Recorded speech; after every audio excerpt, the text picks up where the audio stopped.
start of the season for Anibal Sanchez, but the reigning ERA champ is good to go today as he makes his way out to the bullpen here at Comerica Park. Cool day here as we welcome you inside the ballpark. We will have baseball a little bit tardy today, but baseball nonetheless. The Orioles are in town to take on your Detroit Tigers. Hi again, everyone. Welcome to Tigers Baseball. Mario and Pemba alongside Rod Allen. We can see our breath today, but that's okay because we have baseball, and really that's all that really matters. It'll be the Orioles in town, Rod. A really good start for the Tigers. They won the first two against the Kansas City Royals. Now for the O's today, they will see another really good pitcher in Anibal Sanchez. You know, what is it with Anibal Sanchez? In spring training, he got rained out of several starts. He also had a little bit of a shoulder element, which pushed one start back. First time he's seen big league hitters since March 12th. But when he does take the mound, you can expect to see some really good fastballs. The thing I love about Anibal Sanchez is the way that he can move his fastball around. He'll go outside. He'll climb the ladder. He'll go down and in. He has tremendous command with his fastball. And when it gets you looking for the fastball, that's when he goes to his secondary pitches. He has an outstanding slider, real good changeup, and an outstanding curveball. And he will throw any one of those off-speed pitches in any count. And that's one of the big reasons why he was the reigning and is the reigning ERA leader from last year, Anibal Sanchez. All right, now here's the cool thing about today's game. You've got some stars that are going to show up here this afternoon. Think to last year, had Miguel Cabrera not run into Chris Davis, who won the home run title, who knows, Miggy might have won the Triple Crown again last year, but those two will square off in this series. No doubt about that, but give Davis a lot of credit. Here's a guy where a lot of people didn't really know whether he would put it all together, but at age 28, he put it all together. He's got monster power. He drives runs in. He drives in tons of runs, and he hit 286 last year with 42 doubles, also making an all-star team. We know what Miguel Cabrera does every single time he takes the field, but it was real nice to see Davis last year take a huge step forward for the Baltimore Orioles. Boy, did he take a step forward. 53 home runs last year for Chris Davis, and he certainly, without question, anchors the middle of the lineup for the Baltimore Orioles, who come in with a very, very good offensive team. We are certainly glad to have you with us here today. The Tigers and the O's are beginning a three-game weekend set. Again, first pitch scheduled for about 1:15. Coming up in a couple of minutes, we'll send you back to the Call Sam Studios in Mickey York. But today, the O's are in town. Tigers in Baltimore, Game 1 coming up.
Almost game time here at Comerica Park, delayed by 7 minutes by Mother Nature. We've had varying degrees of fog. We've had a steady rainfall, but the rain has moved out, and there will be baseball as the Tigers and Orioles get set to open a weekend series. Detroit winning their first 2 games, each in walk-off fashion. The Orioles have lost their last 2, losing to the Red Sox twice at home, and then they had to fly late last night. They got to their hotel about 4 a.m. and then will have to play a day game today. Let's take a look at the conditions today. It's presented by Ace Hardware and the Scotts Company. It's chilly, 40 degrees right now with winds out of the southwest at 20 miles an hour. Conditions are wet, and speaking about the winds, it is going to get windier as this day goes on. So we'll step aside. We'll get you ready for baseball. Mario and Rod on the other side of a break. Tigers and Orioles on the other side of a break as well. Anibal Sanchez off his ERA title gets the ball against Miguel Gonzalez and the O's next here on Fox Sports Detroit.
Here at the ballpark, but you know what? We've got baseball nonetheless. The Tigers getting set to do battle here against the visiting Baltimore Orioles in Game 1 of this series here at Comerica Park. Well, our predictions for today's Fox Sports Detroit Tigers Player of the Game, as presented by McDonald's new Bacon Clubhouse Burger, are I'm going to go with Austin Jackson to have a big day today against Gonzalez. Rod, you've got Anibal Sanchez, right? I'm going with Sanchez today. The Baltimore Orioles, they've already punched out 26 times in their first 3 games, and we know that Sanchez can be quite the strikeout artist on occasion, so I'm taking Anibal today. All right, I've got Jackson. Because Come on, Rajay. Come on, Rajay. Alrighty then. 1 at bat against Gonzalez with a home run for Jackson, and so that's why I'm going with AJ. That third voice you heard was that of John Keating, who's going with Rajay Davis today. Keith, show me or tell me why you're going with Rajay. Well, because Matt Wieters, the Orioles' starting catcher, is not playing, as they're playing this day game after a night game with travel in between. And so against the backup catcher with Brad Ausmus and this new philosophy of pushing the envelope, running a little bit, and in his 9th spot in the Ausmus batting order, I'm looking for Davis to have a big day and get his first hit and then some, perhaps as a member of a new team. You put some thought into this today, didn't you? I put a little thought into it. See, what we do is just pick a name out of a hat up here. You're just making this way too difficult. All right, Keats, we appreciate it. Good luck on your Rajay Davis pick. All right, have a great game, guys. We'll see you later on. Okay. All right. By the way, you'll see the final results on Tigers Live postgame of our player of the game. And as they meet right now at home plate, the O's coming to town having lost 2 out of 3 against the Boston Red Sox. And the Baltimore starting lineup today looks like this. It is presented by the Metro Detroit Chevy dealers. Nick Markakis will lead off, followed by David Lowe in left. Adam Jones, what a terrific player in center field. And speaking of terrific players, Chris Davis will clean up, followed by Nelson Cruz. Steve Clevenger will catch. Jonathan Scopas at third.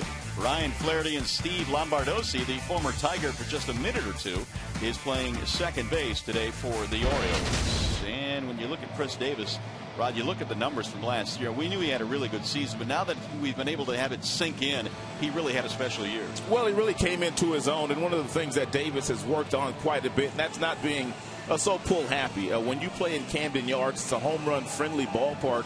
You don't need to take advantage of right field. He's a left-handed power hitter, but he can reach the seats in center field and also left field. 16 of his 53 home runs last year were to center field or the opposite way. So that's one of the reasons why Davis has taken that next step. Let's take a look at the Tigers' starting defensive alignment this afternoon against the Baltimore Orioles. In left field, you've got Davis, you've got Jackson in center. How about that, a .995 fielding percentage for Jackson since 2012, just 3 years.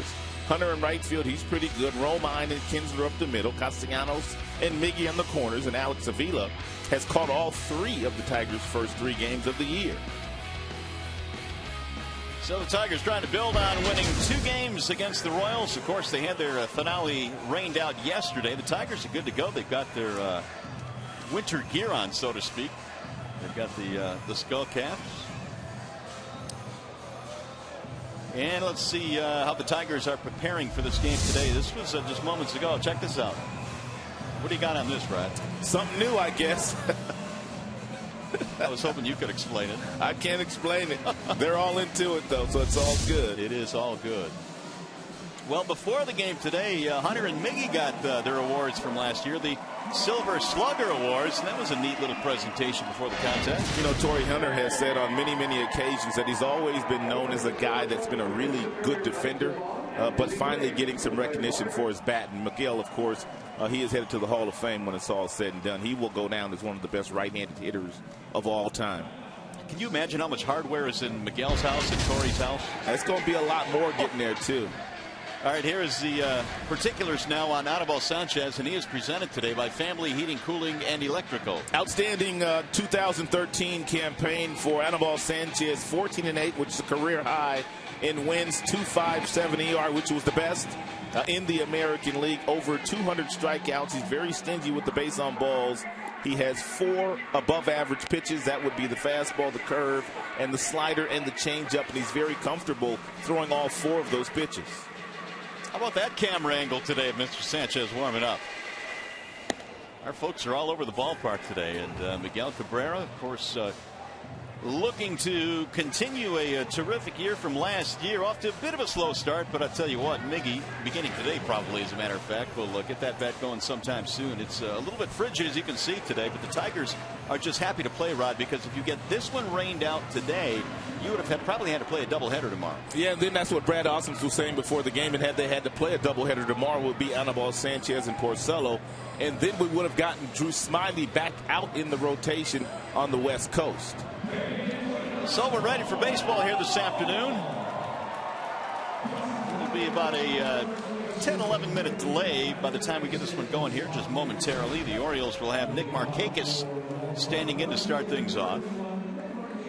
It'll be Markakis, David Lowe, and Adam Jones facing the right-hander Anibal Sanchez. The Tigers play 3 here over the weekend, and then it's on to the West Coast. They've got a couple in Los Angeles and 3 in San Diego, so some warmer weather awaiting the Tigers next week out in California. Nick Markakis, a .271 hitter. Last season, he hit 10 home runs, and he has really been a fixture in their lineup over the last decade. Underrated player. He can do just about everything on the field. He doesn't steal a lot of bases, but hits for average. He can hit for some power. Real good defender, an outstanding throwing arm from that right field position as well. And so here we go. The first pitch of today's ball game is outside to Nick Markakis. It's been a while since Sanchez has seen big league hitters. You really have to go all the way back to March 12th. He had a shoulder ailment, which bumped him from 1 start. And then it seemed like every time it rained down in Florida, he was the guy that was on the mound. So a lot of his work was done on the backfields down in Lakeland against minor league opponents. Which I would assume is really tough to get the adrenaline going when you're pitching on the backfields. No question about that. Here's the 2-0 pitch. Markakis sprays it foul back out of play. So as a result, Brad Ausmus, Jeff Jones will keep a very close eye on Sanchez today. He is not nearly as stretched out as some of the other starters. Hannibal this spring made only 3 starts, pitched only 9 innings. Wave and a miss by Markakis, and now it's 2-2.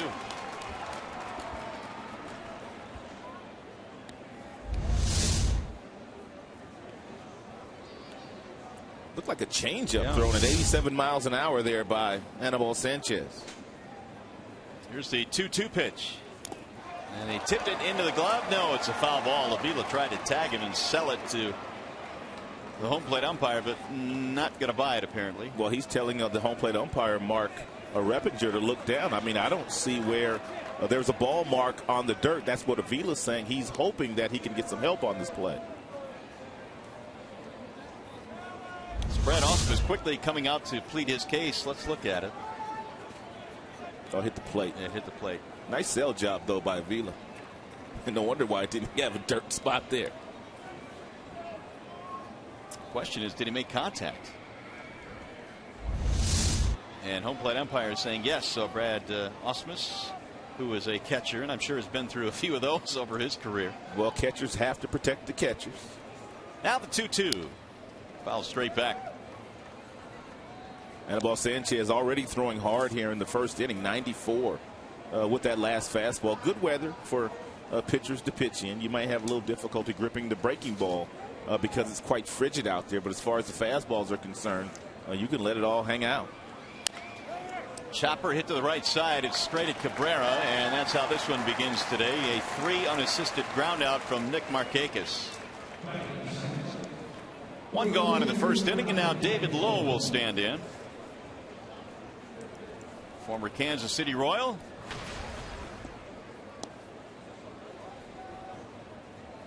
Lowe last year hit .286 with the Royals and had a decent rookie year. He finished 8th in the Rookie of the Year voting last season. He's got some surprising power. He's a good defensive player. Also has good speed. And he looks at strike 1. We saw Max Scherzer in game 2 in the series against the Royals struggle in the first inning with his command in throwing strikes, but boy, did he really turn things around from the second inning on. Here's a little pop up, back is short, it'll drop in, base hit. 1-out single for David Lowe, the first base runner of today's game. Yeah, it was good to see Max go out there his very first outing and kind of dominate, which he did all last year. You mentioned his struggles, really, which began while he was warming up in the bullpen, tuning up for that start a couple of days ago. But he figured it out in that second inning and went out to pitch a gem. And you would not be surprised if Sanchez had trouble early in this game getting a feel for it because of the weather and because he hasn't pitched a whole lot as you look at the numbers on Max in his start. But so far, Anabal's done a pretty good job throwing mostly strikes here.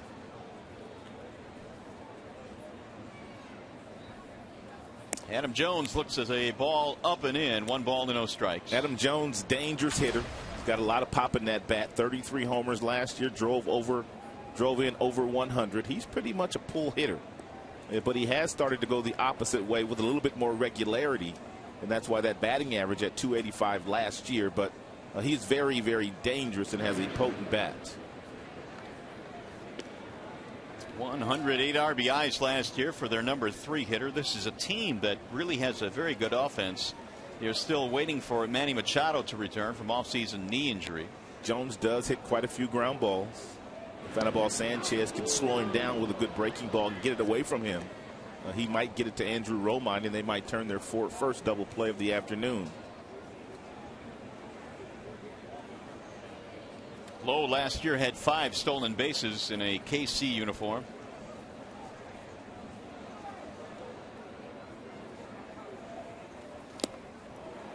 One ball, 1 strike on Jones. He has started the season 3 out of 10. And back-to-back breaking balls to start Jones off with. He missed with the first one, but he made a nice adjustment on the second slider and located it beautifully down and on the black outside.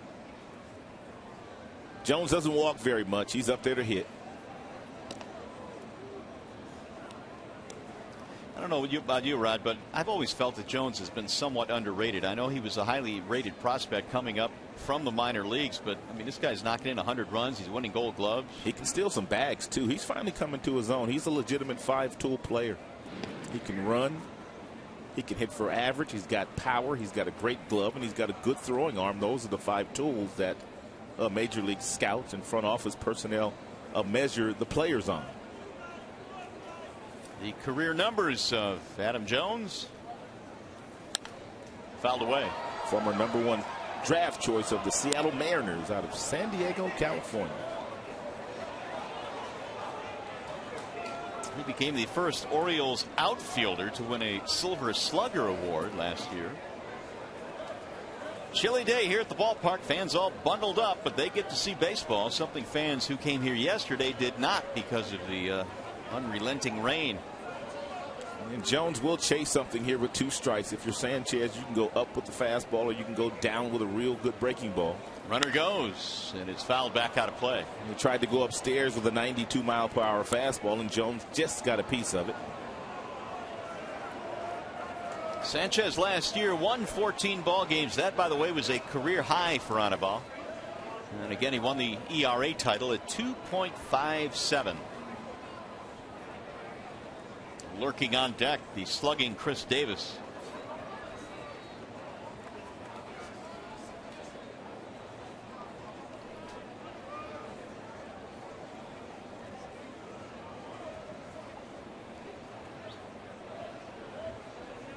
Again, the 1-2.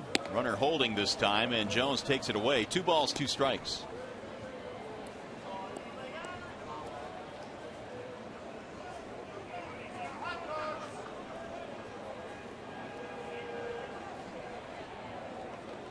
The 30-year-old Sanchez in the 2nd year of a 5-year deal that he signed prior to last season. There goes the runner. Low and in, throw down to second. The tag, not in time. A stolen base for David Lowe.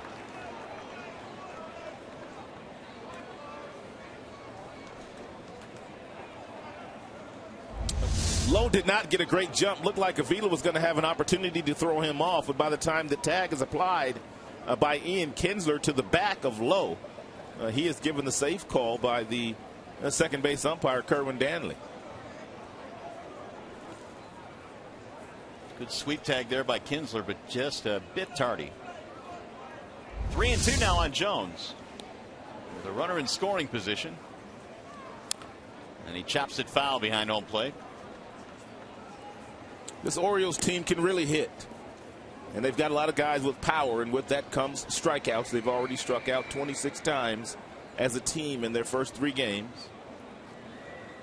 Yeah, there's no doubt they can hit, and no doubt they will, but they also scored just 7 runs in their series to start the year against the Boston Red Sox. There's Jim Presley. He's the hitting coach here for the Baltimore Orioles.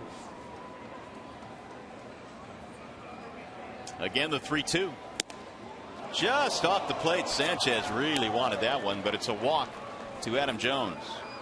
It's a rare walk for Adam Jones. He does not walk very often.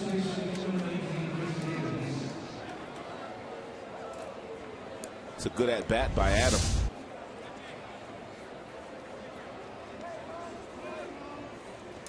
So a bit of an early jam here for Sanchez, who has thrown 17 pitches in this first inning. And again, the Tigers will keep a close eye on his pitch count today. He's got to deal with Chris Davis now, who hit 53 home runs last year. And Tigers possibly will have one extra piece to their bullpen today, and that would be Drew Smiley, who will not start in this series. He's available out of the bullpen.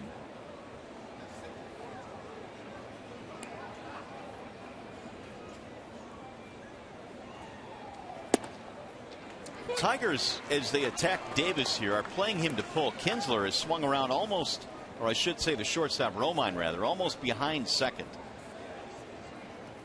So they're playing Davis to pull, which gives him a huge hole to the left side of the infield. And they're hoping that he tries to hit the ball in that direction versus trying to hit it into the seats. Here's the 0-1.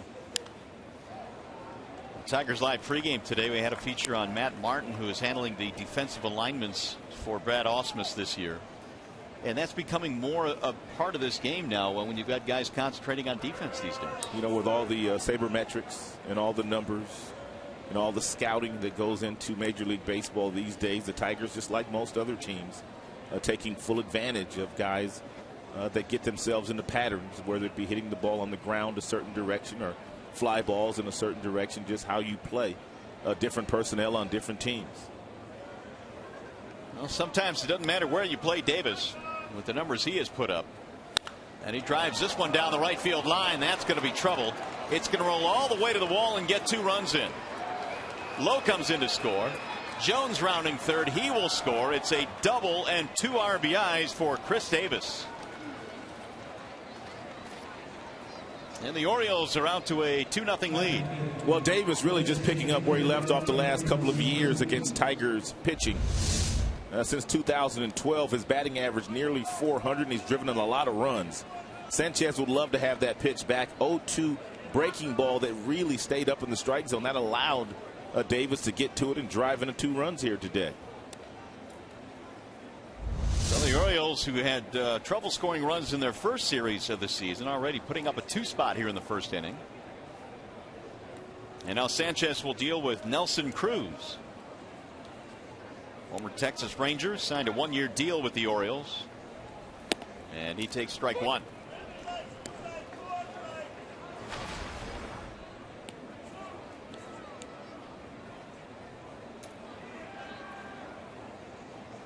Cruz is 2 for 10 this year.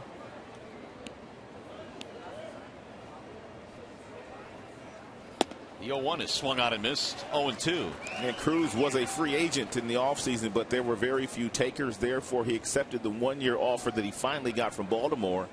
And in that ballpark, he'll probably have a really good offensive year, and he'll simply hit the free agent market once again next offseason. And he's hoping it's a little bit more friendlier to him. I mentioned that Cruz has only 2 hits this year, but both of them are homers. He homered in their first game and their second game of the year.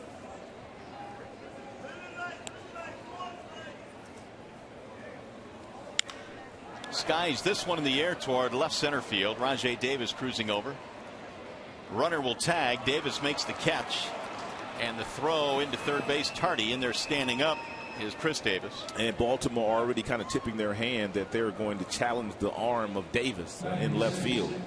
And that was not that deep a fly ball in the outfield, but Davis got back to tag up and was able to get to third base with no problem. But Showalter at the helm of the Orioles. Here's the catcher, Steve Clevenger. He'll bat here with 2 outs. Sanchez throwing from the windup, missing high.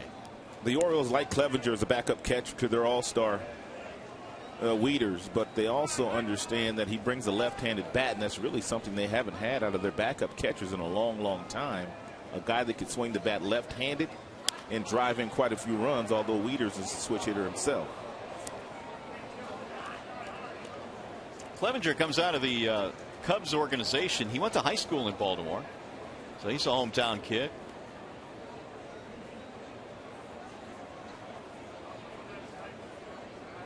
Now Sanchez with the 1-1 pitch.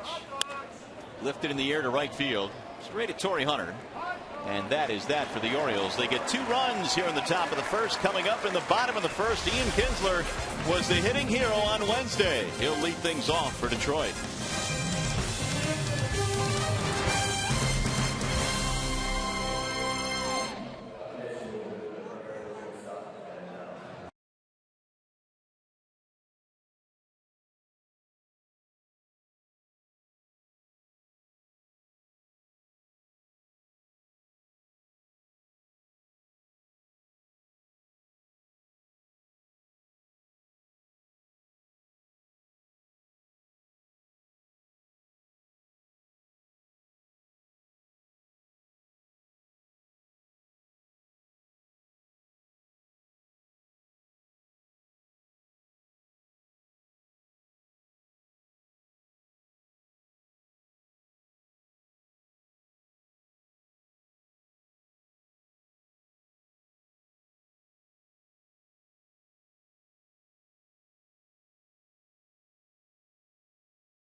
lead at 2-0 as we go to the bottom of the first. The starting lineup for the Tigers today, presented by your Southeast Michigan Ford dealers. Here's how it looks.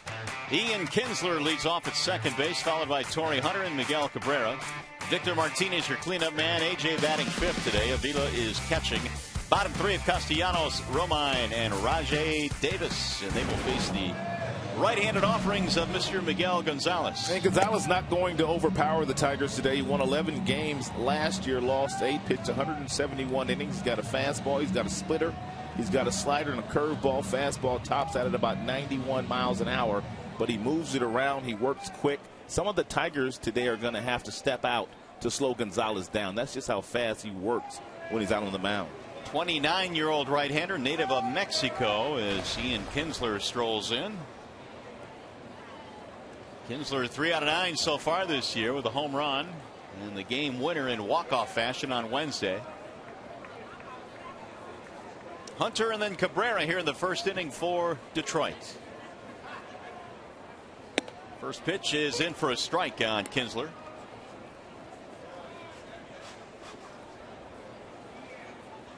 Ian had a pretty good spring training, hit .300 for the Tigers, hit 3 home runs down in Lakeland as well.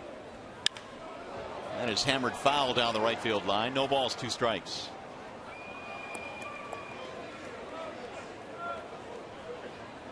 Kinsler, the new leadoff man this year for the Tigers. Austin Jackson batting lower in the lineup, and based on his spring, Jackson getting another shot to bat 5th in the Detroit lineup today.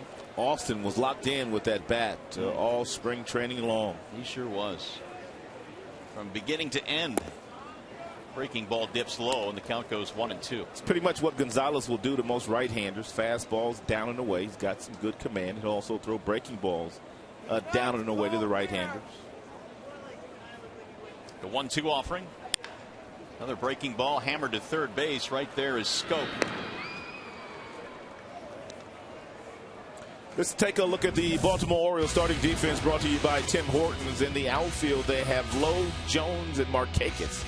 82 outfield assists since 2006 for Jones, second only to Alfonso Soriano. In the infield, it is Scope, it is Flaherty, it is Lombardozzi, and Davis. And behind the plate today, it is Clevenger, Matt Wieters, their all-star catcher, getting the start of this afternoon's game off. Here's Torrey Hunter now with 1 out. Torrey looks at one that just missed the plate. Hunter looking for his first hit this season. Last year batted .304. What a year it was. 17 home runs. And he shoots one on the ground to the shortstop, straight at Ryan Flaherty. 2 ground ball outs. Well, that'll bring up Miguel Cabrera, and the Bernstein advantage brings you the pitcher versus batter matchup. Cabrera has the Bernstein advantage today, and I would say so in his career against the Orioles. Scope out these numbers. Pretty good. And what the Orioles do try to do against Miguel, and it really hasn't worked, they try to crowd him inside with lots of fastballs. They do not try to let Miggy get his hands out in front of the baseball. There's ball 1 outside. 44 long balls last year for Miguel Cabrera. He has started the season 1 for 7. There's that bottom note. He needs just 4 hits to reach 2,000 in his big league career. Bender missing low, and the count is 2-0. Fans still settling in here on a chilly afternoon, but baseball nonetheless.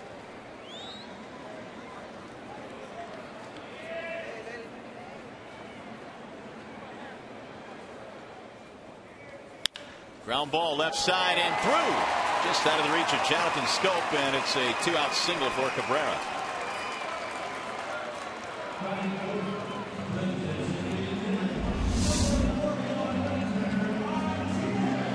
And 2-0 fastball, that's outside. Not a bad pitch by Gonzalez. The pitch that Cabrera can't do a lot of damage with, but he is still strong enough to take that ball outside and hit a seed right through the left side of the infield.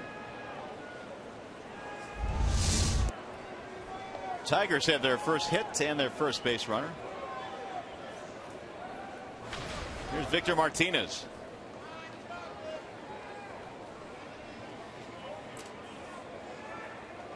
2 out of 8 so far for Victor. He homered on opening day.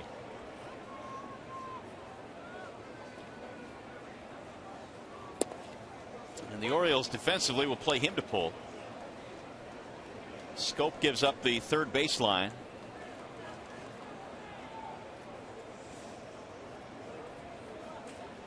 And nice hole on the right side of the infield for Victor. If he gets something inside, he'll be able to pull that ball between first and second, if that's something he's thinking about doing.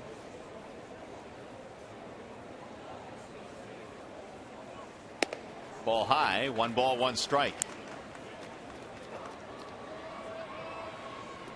Well, Victor, despite the slow start last year, ended up at 301 with 83 RBIs. And even when he was struggling, so to speak, early in the year, he was still knocking in some runs.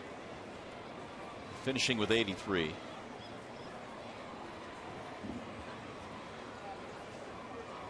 Here's the 1-1.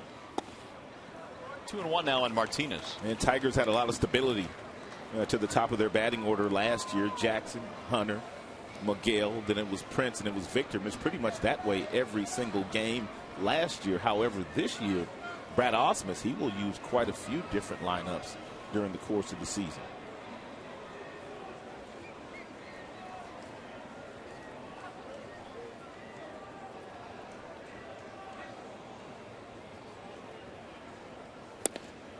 That's in for a strike, and the count now evens at 2-2.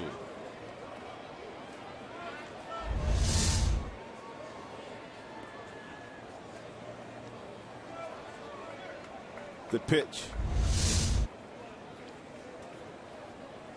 Victor, as the team goes out west and plays some interleague games next week, figures to play in the field, whether it's behind the plate or at first base. Here's the 2-2, way outside, 3 balls, 2 strikes. Martinez last year caught a little bit, which I think surprised some, that he would don the catching gear. Did he catch against the Mets? I think he caught a game in New York. He did.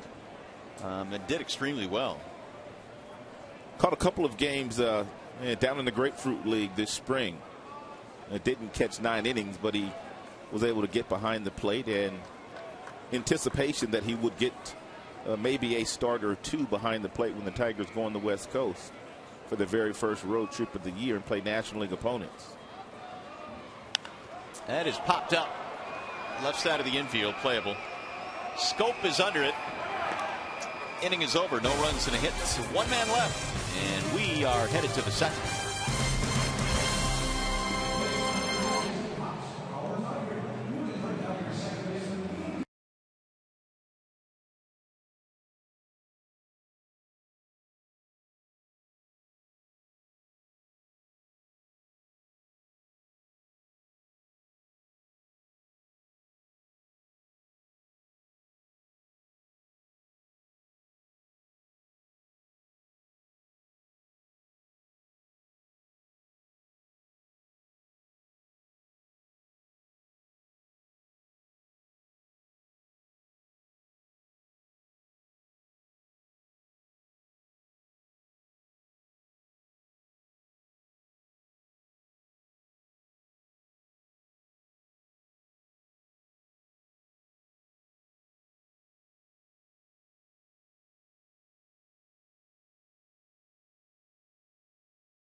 Detroit and the community since 1849.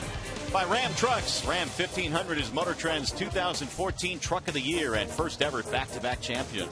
And by Dannon Oikos and Stonyfield Greek Yogurt. Too delicious to be nutritious. Back here at Comerica Park in downtown Detroit. Anibal Sanchez back to work as we go to the second.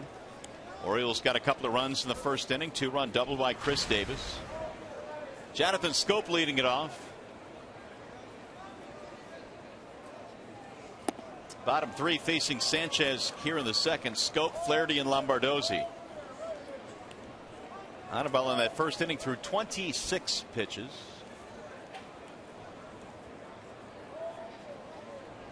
Now the 1-1 to Scope. 2 balls, 1 strike. They are waiting the return of Manny Machado, Rod, who, boy, what a year he had last year. Had some knee surgery, and they're expecting him to come back at the end of the month of April. No, he made an all-star team last year. He won a Gold Glove. He also received a Silver Slugger, did Manny. Chop to the shortstop. Romine in the backhand. So when Machado does come back, an offense that is already very deep will get even deeper when he does come back. He is that good. 51 doubles last year. Really good-looking young player. You can see their third baseman this year, a combined 0 for 11. He had that surgery in mid-October. So late April, early May, they're hoping, Buck Showalter is, to get Manny Machado back. Here's Ryan Flaherty. Flaherty in search of his first hit of this campaign. He's 0 for 11. But he is used to slow starts. Last year he started the season 0 for 17 before he got his first hit. Ball high, 2-0.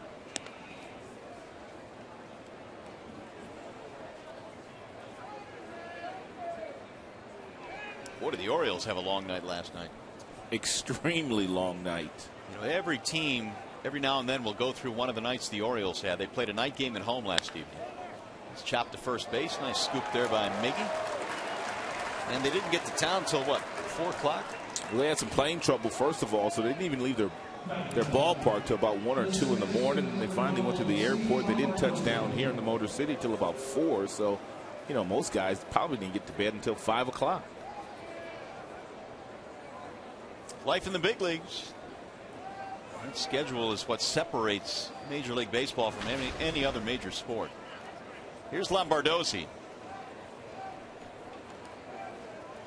He wore a Tigers uniform this spring for about a minute and a half after they got him in the offseason deal with for Doug Fister, and then was dealt, of course, for Alex Gonzalez.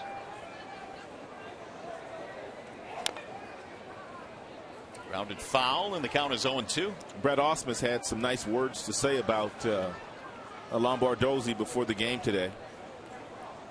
Said he hopes he does well. Says he doesn't even mind if he does well against his team as long as the Tigers win. That's the bottom line. Sanchez ahead 0-2. Little late hack there, and he fouls it off. Lombardozzi last year with the Nationals, .259 batting average. Tigers in spring camp brought in Gonzalez, who's already had a couple of big hits for the Tigers, and Romine, who's getting the start today. And he got him, strike 3. So a much better second inning for Anibal. That is his first strikeout of the game. We go to the bottom of the second on a cool, crisp afternoon here in the Motor City.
A blanket and enjoy Tigers baseball. Well, you got to start moving today if you're in the crowd, if you want to stay warm at all. That's a good point. Get the blood flowing. Orioles got a couple of runs to the first. They lead 2-0 as we go to the bottom of the second. And it'll be Austin Jackson leading it off. Jackson, Avila, Castellanos facing right-hander Miguel Gonzalez.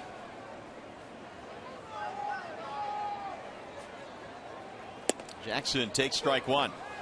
Hey, Gonzalez, although all of his teammates didn't get to Detroit until 4 o'clock in the morning, he did not. He arrived the evening before, so he got a pretty good night's sleep last night. Unless he was dreaming about Miguel Cabrera. Then he had some nightmares going. That's going to go to the wall. Jackson has extra bases, and he is in with a double. Pretty swing by Jackson. We've talked about the fact that he's gotten rid of the toe tap. Now he feels like with the leg kick now, getting himself down in a timely manner. He gets the foot up, he gets it back down, and now once it gets down, that's when the hips rotate. That's when the bat knob leads. That's when you take the proper direction to drive the ball down the right field line for a double. So very quickly, the Tigers have their second hit of the game, leadoff two-base hit. Here is catcher Alex Avila. Alex is pretty aggressive on first pitch fastballs first couple of games of the year. Let's see if he's still very aggressive here today against Gonzalez if he gets the first pitch fastball.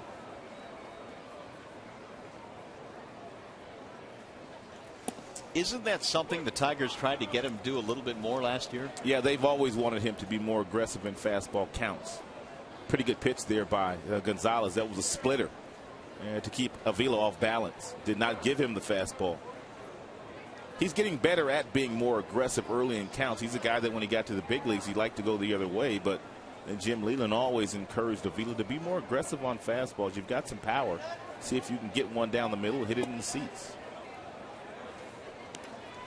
1 ball and 1 strike on Avila. 1 for 4 so far this year. He has drawn 3 walks.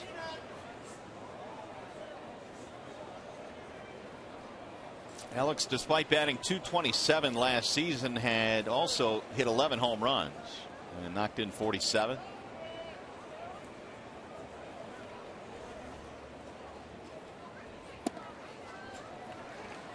Gonzalez missing again. 2 balls and 1 strike. There are going to be quite a few right-handed pitchers that take the liberty of walking Avila in certain situations as long as Castellanos continues to hit behind him. No disrespect to Nick, but there are going to be a lot of right-handers that just come after him, and they simply put Avila on base. Pickoff throw, just a tad tardy.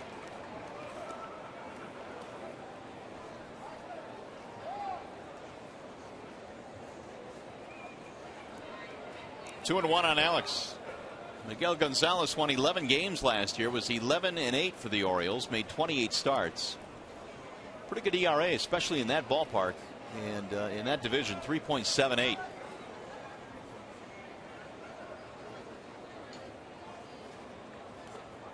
Low, 3-1. The ironic thing about Gonzalez is, and we know what kind of a launching pad Camden Yards can be. He was 7-2 at home with a really good ERA, 3.53. Yeah, didn't pitch all that well on the road. And he really struggled the second half of the year as well. 3-1 on Avila. Castellanos will be next. We're in the bottom of the second here at Comerica.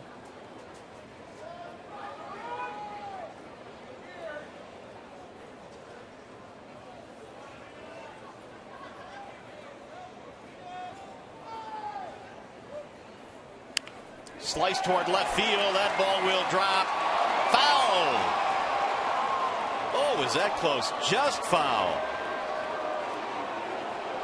Right on the line was Lance Barksdale to make that call.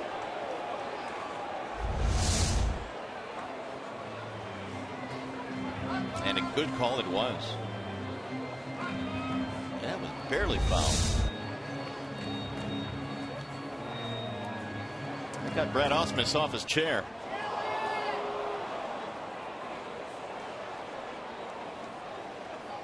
3-2.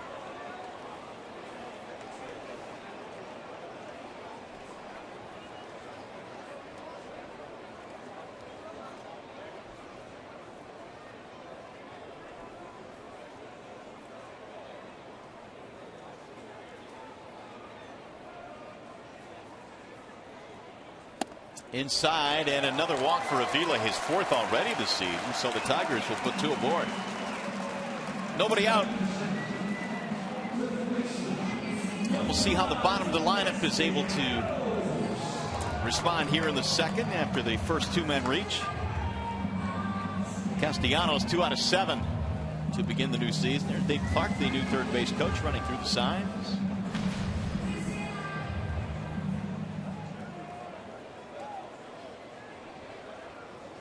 Nick came up at the end of the year last year, hit .278 in 11 games for the Tigers.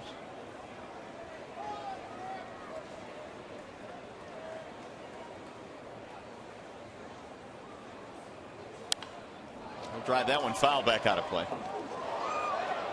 When you look into your crystal ball, Rod, how many home runs do you see typically in a year in the future for Castellanos? What do you think his ceiling is in that department? I think there at some point in time he'll be a guy that can hit about 20 home runs in the big leagues. And once he learns the league and once he really establishes himself as a big league player and learns when to hit for power, learns when to try to slice the ball the other way. He's got some really good bat range and he's got some outstanding hand-eye coordination, so the power is going to come. He shoots that one to right field, slicing, and is going to drop a base hit. Markakis runs it down. Jackson comes in to score. Castellanos with a double, and the Tigers are on the board. Talked about Castellanos a couple of days ago, and he is not the norm when you're talking about rookies really getting their first extended look in the big leagues. He can already drive the ball the opposite way. He takes the bat knob and leads, but look at the concentration. The head is down, and he creates the angle to drive the ball into right field. This is what he does very well. This is what he did in the minors. He'll continue to do this. Big league pitchers are going to start trying to jam him inside because he's so efficient at that particular swing.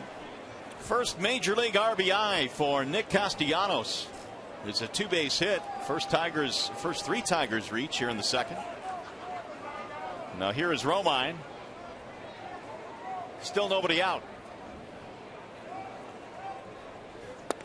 Ball 1 to Andrew Romine. If you're Romine in this situation, no need to be greedy. You've got no outs. You've got runners on second and third, and their defense is relaxed.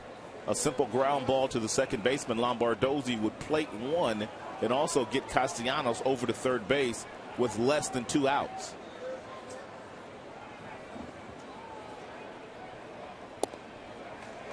Two balls and no strikes. Gonzalez gave up a hit but no damage in the first. He has given up 2 hits and a walk here in the second.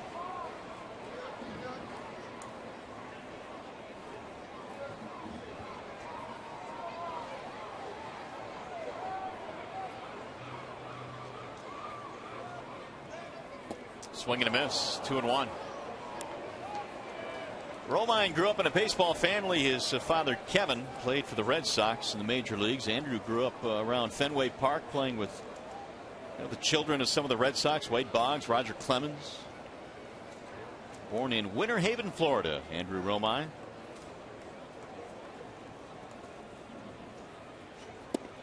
That's in for a strike. 2-2. Once Iglesias went down in spring camp with the shin problems, Tigers really looked at quite a few guys, some within the organization. They brought some from other teams, Romine included.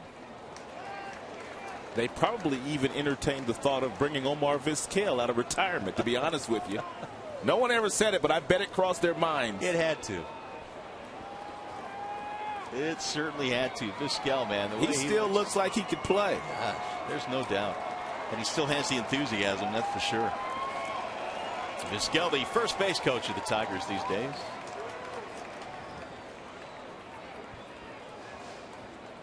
Here's the 3-2. Shattered bat, rolled foul. Broke it right in half. And there's the barrel.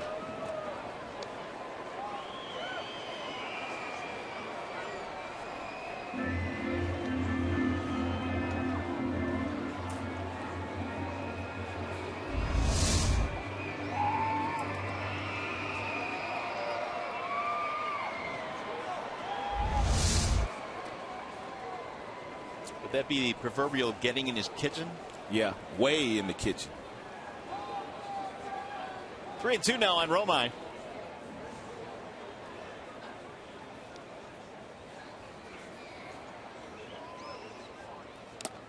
And that is fouled off. Count stays full on the Tigers shortstop. Rajai Davis will bat next. Tigers get a run on a double by Jackson, a walk to Avila, and an opposite field 2-base hit by Nick Castellanos, his first Major League RBI.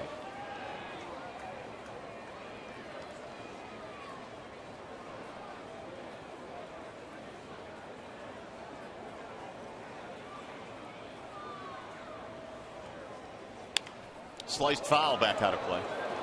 How tough is it, Rod, to stay loose on days like today, especially if you're playing the outfield? I mean, if you're pitching and catching, you're constantly moving, but I guess for the rest of the guys in the field, it's got to be a little difficult. It is difficult. It's one of those days where you just have to gut it out. You hope that your pitcher, in this case being Sanchez, when he does go out and take the mound and you're on defense, that he's very quick and he's throwing lots of strikes and you're not standing around very long. Swing and a miss. He dusted him with a pitch out of the strike zone. 9-pitch at bat, but down he goes. Romine is out of there. The first strikeout of the ball game for Miguel Gonzalez. And now Rajai Davis. Pretty good spring for Rajai, 326. Yeah, Rajai is going to get a lot more playing time in left field than he initially thought he was going to get when he signed a 2-year free agent contract in the offseason last year. Played for the Toronto Blue Jays, played about 130 games, but he was going to split time with Andy Dirks. Andy Dirks with back surgery, so Davis is going to get most of the reps out there. 0-1 on Rajai. As long as he hits, that is. True. Now, there are guys that really fight long odds to get to the major leagues, and Rajai is considered one of those guys. 38th round pick back in 2001. There are not many of those that get to the major league level, but Davis has made a pretty good living. He's one of the fastest players in baseball.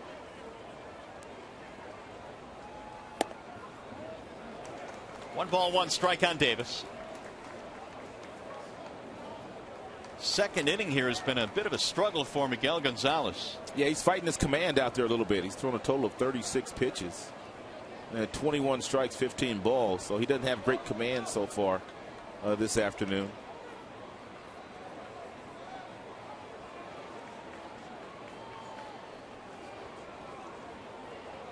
The 29-year-old native of Mexico stands 6'1", 170. It's pretty good. The final month of the year was 3-1 with an ERA a little over 2 in the month of September for the Orioles. And he breaks one off, which eludes the catcher Clevenger, but not far enough. And the count goes 2-1.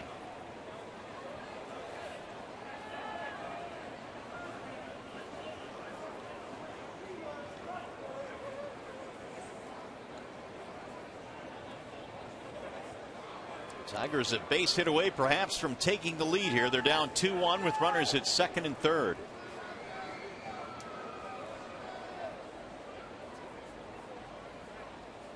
Oh, and he hit him. Ouch. Davis will take his base. He was hit on the hand.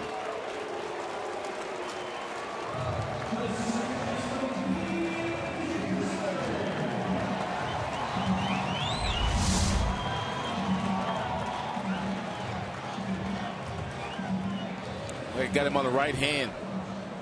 And top hand on the bat. On a day like today. Well, a day like any day, you get hit in the hands by a 90-mile-per-hour fastball. It's going to hurt.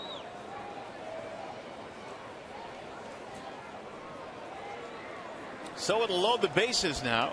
And Gonzalez is going to have to deal with the top of the order, Ian Kinsler. Still only one out of the inning. Tigers down by a run here in the second. Line to center field, base hit.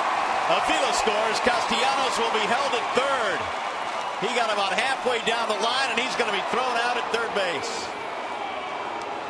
He just couldn't quite hold up. Dave Clark was giving him the stop sign, but by the time he got back, it was too late. We've already seen Nick Castellanos on the base pass on a couple of occasions run with his head down thrown out the other day by Alex Gordon about the Kansas City Royals trying to stretch a single into a double. You can see that Clark had his hands up before Castellanos even got to the third base bag, but Castellanos was running with his head down, anticipating that Clark was going to score him.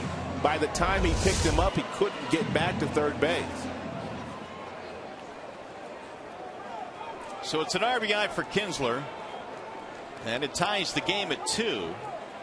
And some of you wondering why in the world would Clark stop Castellanos there. One, Castellanos is not blessed with blazing speed, and 2.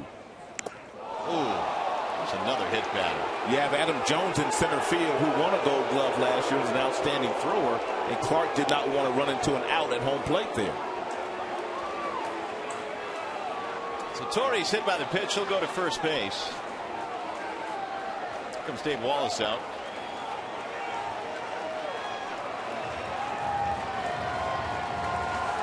Let's take one more look at the play here. Base hit to center field. Clark already knows that the center fielder Jones can throw. Look at the hands are up now, but Castellanos is not looking at it. Had he been looking at him before he got to third base, there's no doubt he stops and gets back. And especially with as far down the line as Clark was, there was plenty of time to hold him up there. No doubt. But Castellanos has chipped in with an RBI double in this game. Now here is Cabrera, and here are his numbers career with the bases loaded.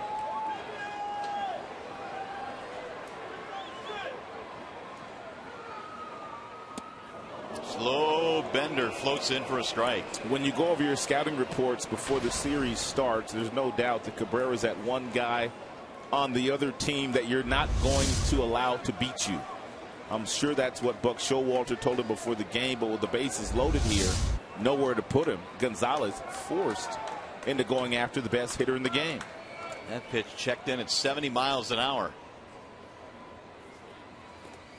And that's going to get away from the catcher. Clevenger bring another run in. And the Tigers have their first lead of the day.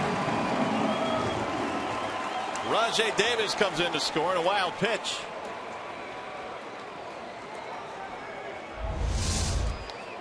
And Clevenger called for the breaking ball, but he didn't shift over quite enough to get in front of it. And the ball looked like it hit his glove and bounced right over the left shoulder.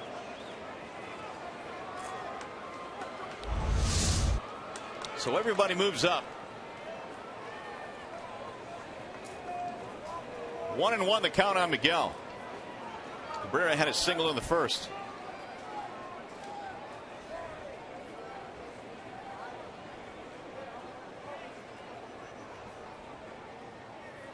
Swing and a miss. 1-2 on Miggy. 3 hits away now from 2,000 in his major league career. Trying to pick up Kinsler and Hunter here. And who knows, maybe even himself if he hits one over the wall. Well, we do know that he is in scoring position as we speak. High towering fly ball right center field. Adam Jones under it. And that will end the inning. Tigers, however, get a 3-run inning. That was baseball today, presented by Bell Tire.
Brought to you by Arby's. Try Arby's 2 for $5 mix and match deal today. And by Bell Tire. Get the lowest tire price, period. Bell Tire. Back here at Comerica Park, Mario and Pemba, Rod Allen, glad you were with us here today. Tigers on top of the O's 3-2. Mark Isofano is our producer, and Brian Moss, our director today. The Tigers get to Mr. Gonzalez for a 3 spot. And they have taken the lead. Nick Markakis starting things off. There's a strike. Tigers now have 3 runs, 4 hits, and the O's have 2 runs on 2 hits. Markakis is 0 for 1. Hannibal had a snappy second inning. We got the Orioles 1-2-3.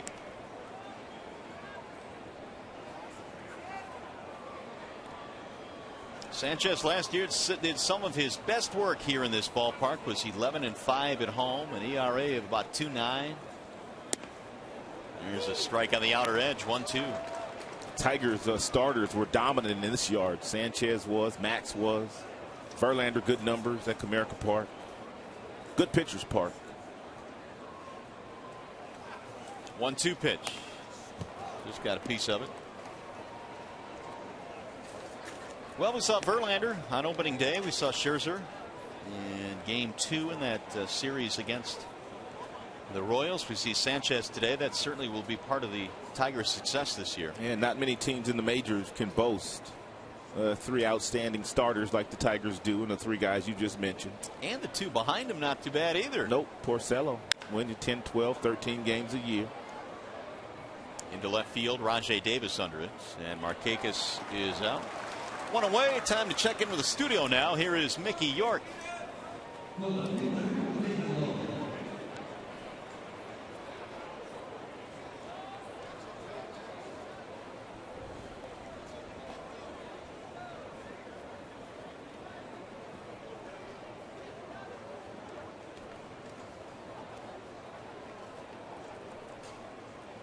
right, Mick, thanks. We look forward to that. Sanchez goes back to work and delivers a strike to David Lowe. And this much we do know. It's a wonderful night to belly up in the crib and watch the Pistons and also the Red Wings. No doubt. Wings got a big win against the Bruins the other night. Here's the 0-1 pitch to Lowe. Little pop up, back is short, Romine. 2 up, 2 down. Hey, by the way, it's April in the D on Fox Sports Detroit. Join us again tomorrow. The Tigers continue their series with the Orioles. Our coverage begins at noon with Tigers Live, Tigers and O's. Tomorrow at noon, you can see it right here on Fox Sports Detroit. That was your first April in the D read of the year, wasn't it? How'd I do? You did outstanding. Thank you. You'll have that memorized by the time you read it about 100 more times in the month of April. And then it'll be May. Only 100? Only 100. Here's Adam Jones. In for a strike. Boy, Sanchez looking a whole lot better these last 2 innings. Gave up a 2-run double, a walk, a single, a steal in that first inning, but has settled in nicely. 1 ball, 1 strike. 7 of 12 in first pitch strikes thrown by Sanchez, and he's one of those guys, once he does get ahead of you with that first strike, as a hitter, you don't know which direction he's going to go. It could be slider, it could be curve change, or it could be a 95-mile-per-hour fastball, too. Sanchez is one of those pitchers you enjoy watching, especially when he gets on a roll out there. He works quick, throws a lot of strikes. Your defenders love playing behind him. But why is he not talked about with the upper echelon of pitchers in baseball? Well, because the Tigers have Verlander and they have Scherzer, and most of the talk that comes out of the Tigers clubhouse is regarding those 2 guys. And, you know, you really can't argue with the national media because one guy's won a Cy Young, the other one's won a Cy Young and an MVP. But he takes a back seat to no one, really, as far as his stuff is concerned. One of the lasting memories for me as we look at some of the ERA numbers, and Sanchez certainly, because he won the ERA title last year, sits well on this list since 1968, the best ERAs. in a single season. But one of the lasting memories for me was that 12 strikeout performance in Game 1 against the Red Sox in the ALCS last year. It was a phenomenal performance. He's got some deception in his delivery. He's got the hip turn. You can see the number 19 if you're Adam Jones standing in the batter's box. Then all of a sudden, he gives you tremendous arm speed, and every pitch he throws out of the same window, and he can command all of them. Ooh. Way out in front. Look out, Sanchez. Jones is out. 1-2-3 inning and out of bounds with his second strikeout of the game.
.108. The first 10,000 fans receive a free 2014 schedule magnet. For tickets, call 866-66-TIGER or visit tigers.com. Your refrigerator will be bare without your 2014 schedule magnet, so you got to come and get one. Trying to keep warm any way they can today. So far, good ball game. Tigers fell behind 2-0, lead 3-2 now. As Gonzalez goes back to the hill in the bottom of the third, Victor Martinez leads it off. Victor popped up to end the first inning, 0 for 1.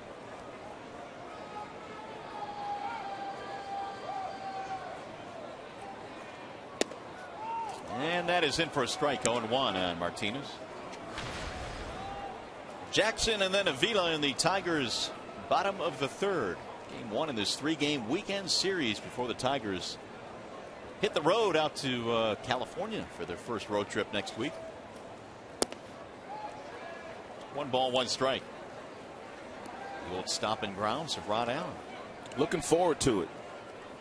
I grew up going to Dodger Stadium, and I always enjoy going back.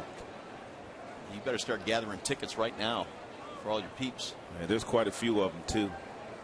1-1 pitch. Hammered in the air, center field.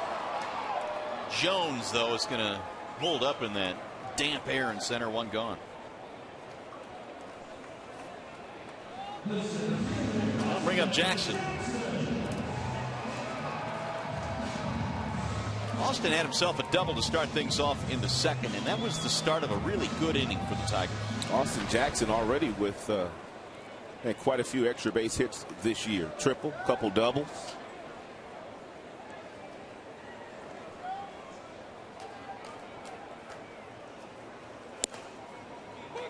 Strike called on Jackson.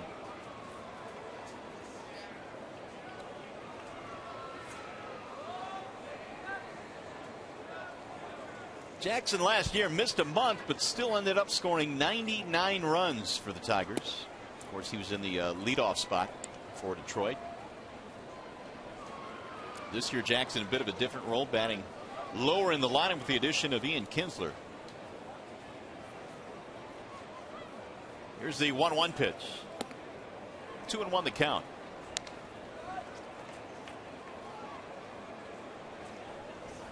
That will be an even 50 now for Miguel Gonzalez, and the ratio not really as sharp as he wants it to be. 2-2.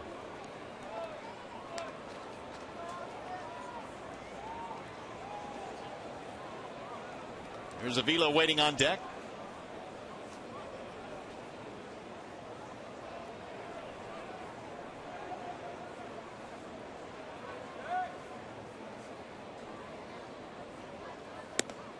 Missed it high, 3-2. Orioles last year had a winning season. They finished 85-77, yet they finished 6.5 out of a wild card spot. They were tied for third in the American League East with the Yankees.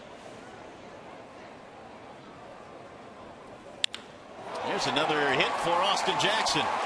Dumps one into left. AJ running hard, going to try for two. Here comes a throw, and he is out at second base. I could see Jackson once he got to first base. He was going to challenge David Lowe, but Lowe had the ball in his glove before AJ even got to first base. So it took just an average throw by Lowe to throw Jackson out. But one of the things that Brad Ausmus has told his entire team, he has told his team he would like for them to be a little bit more aggressive running the bases this year. They just haven't been all that fortunate yet. That last shot was great camera work. You can see the glove down on the ground, and Jackson sliding right into the glove of Lombardozzi. And Jackson was thinking too as soon as that ball left his bat, but what he didn't do was take a peek at Lowe in left field to see how quickly he got to the ball. Here's Avila now with the bases empty. 1 ball and no strikes. But if you're a manager, are you bothered by that type of aggressiveness? No, you want your guys to be aggressive, but you also want them to be smart too. You don't want them to run themselves into outs. But one of the things that he did preach to his new squad is they were going to be a lot more aggressive. That's why they hired Omar Vizquel to handle the base running. Omar Vizquel was a very good base runner and had great instincts on the base paths. Omar over 2,800 big league hits.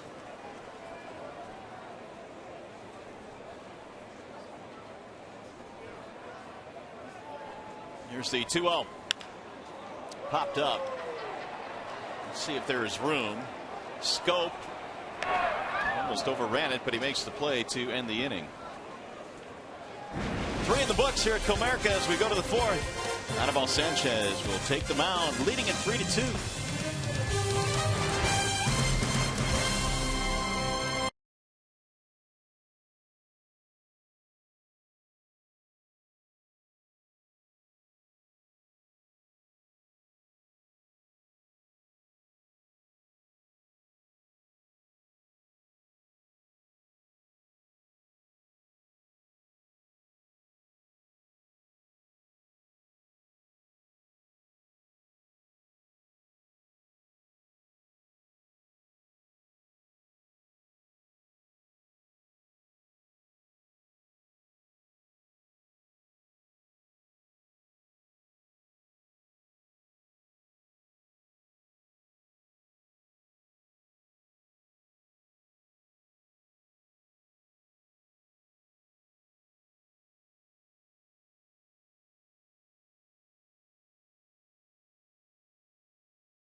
Hashtag Tigers fan photo for a chance to have it shown in an upcoming game broadcast is brought to you by AT&T. So use that hashtag Tigers fan photo, tweet your photo, and maybe we might, just might, feature yours in an upcoming broadcast. Well, the Tigers have a 3-2 lead. They have Anibal Sanchez returning to the hill here in the fourth. Chris Davis starts it off.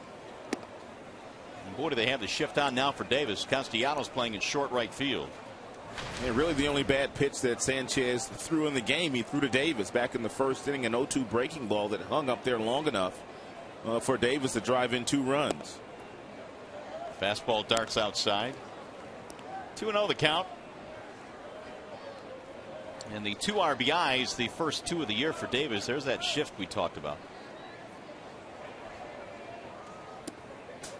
We've seen the Tigers use this shift more in the first 3 days of the season than I think we ever saw. Something else that is pretty much becoming universal in baseball. Every manager now is starting to move the third baseman over into right field and leaving the shortstop put, and it makes perfect sense.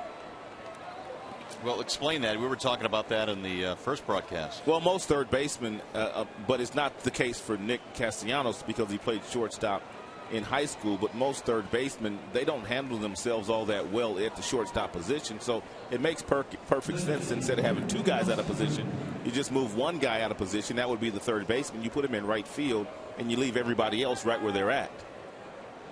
Leadoff walk for Davis. Here is Nelson Cruz. And versus taking the second baseman, as we've seen it done for so many years, and put him in the outfield, and then you put the shortstop at second base, and you move the third baseman over to shortstop. Castellanos back to his normal position now with Cruz up there. Sanchez had retired 8 straight prior to that walk. And Cruz looks at a strike, 1-1. Nelson Cruz, big numbers in his career with the Texas Rangers. Signed a 1-year deal in February with the Orioles.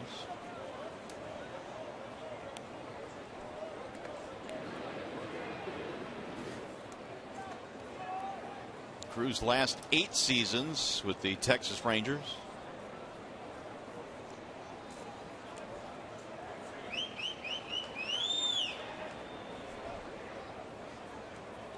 Bouncing in, nice block by Avila. And Cruz has got that classic uppercut swing, right-handed, powerful bat. Doesn't hit the ball on the ground all that often. Although that's exactly what Sanchez is looking for here. Probably not going to get a ground ball with a fastball, but something off speed might get Cruz out in front and get him to roll over something, and you can get that double play ball right here.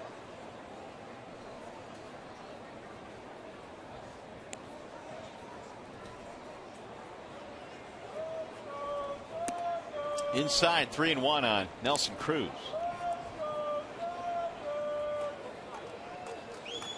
Waiting on deck, the catcher, Steve Clevenger.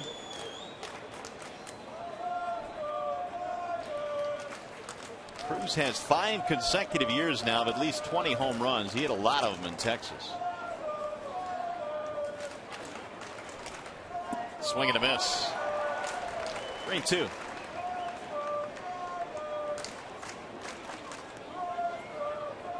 Don't know exactly how Buck Showalter is going to play this one with Cruz being a strikeout bat and also Davis on first base with not a lot of speed. Does he allow Davis to take off on the 3-2 pitch? Let's see. Runner goes. Ball high, and that will put 2 aboard. Back-to-back walks here in the 4th inning. 3 base on balls now for Sanchez.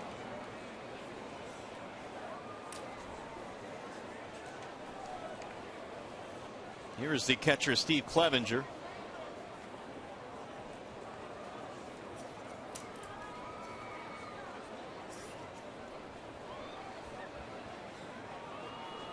He flied out to right field back in the first. And Sanchez is going to need a lot of help today out of that Tigers bullpen. He's already at 61 pitches, and they're not going to let him go much more than 90 here today. Now, we mentioned that Sanchez made only 3 spring starts. He had that shoulder inflammation, also was bothered by some bad weather on his start days down there, so he ended up pitching just 9 innings this spring. And he looks at ball 1, does Clevenger.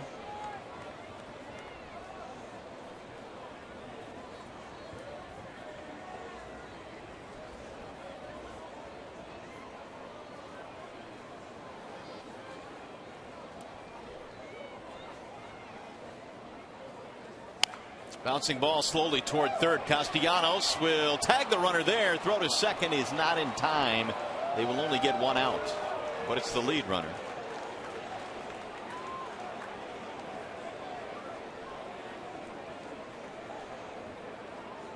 Was it hit hard enough for a double play, do you think? I don't know if he went to the second baseman there, if Ian Kinsler would have been able to turn it over and get kept Kellinger or not. But it appeared that he may have had time to go 5-4-3 there. Davis doing his best to avoid the tag.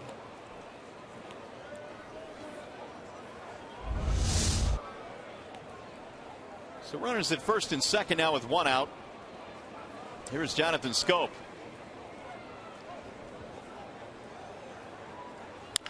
Ground ball foul, third base side. When it's all said and done, they expect Scope to be their everyday second baseman. He has that kind of talent. They really like his bat. He had a monster spring, off to a slow start this year. And they also expect Manny Machado to be their shortstop. So this will be the double play combination. Scope and Machado a few years from now when J.J. Hardy either retires or if he goes somewhere else to play. Highly rated prospect. He pops it up. Straight up. Shallow center field. Kinsler back to the grass. And there are two gone. So Sanchez now one out away from pitching around a couple of walks. Going to bring up Flaherty.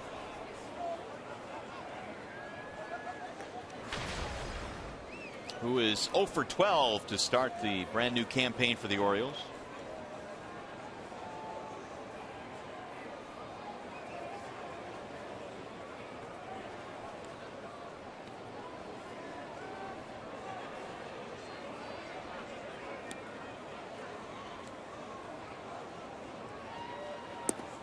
And that's in for a strike.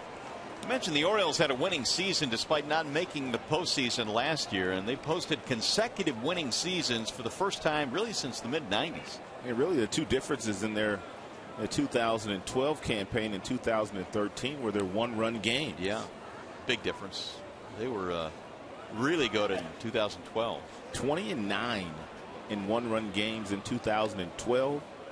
20-31 in one-run games last year. So that pretty much was the difference for the Baltimore Orioles. In fact, they did not make it to the playoffs last year. Well, they led the majors in homers last year. They hit 212. Of course, a lot of those were hit by Chris Davis. They got a pretty good shot at leading the majors in home runs again this year. Whistled foul down the first base line. It is a ballpark conducive to the long ball, Camden Yards, and it's a lineup conducive as well to hitting the long ball. Guys like Davis and Cruz, Jones. Rain starting to fall again here at Comerica Park, and the crowd is starting to scatter. And those that are not scattering, covering up. Yeah, those are the smart ones. They brought their ponchos and their umbrellas today. Swing and a miss. He struck him out. Sanchez indeed pitches out of the jam. Third strikeout of the game for Anibal.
Baseball on Fox Sports Detroit is brought to you by AT&T Rethink Possible.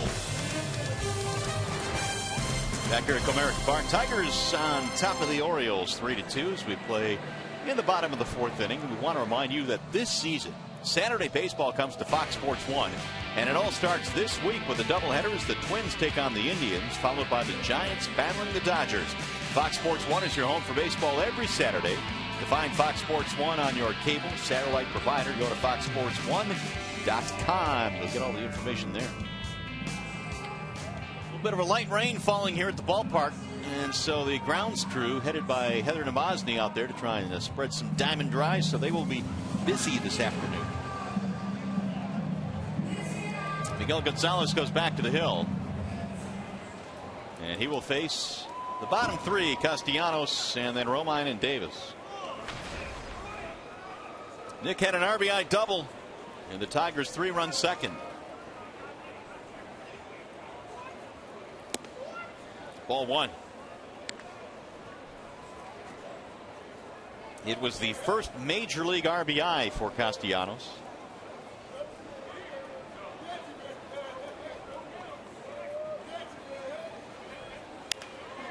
Fouled back out of play. 1 ball and 1 strike.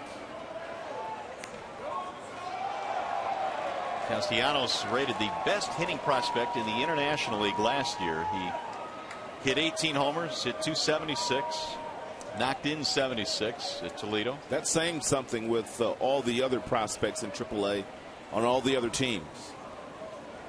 Here's the 1-1. Drilled toward left field on a line. Base hit. Knocked down by Lowe. And Castellanos has his second hit.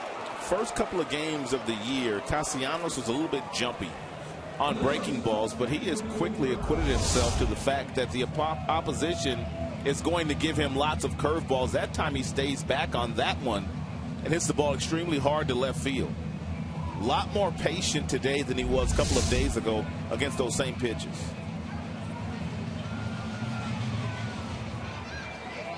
So the Tigers now have a chance to lengthen their lead perhaps here in the fourth inning with a leadoff hit. 6 Tigers hits in this game. Here's Andrew Romine.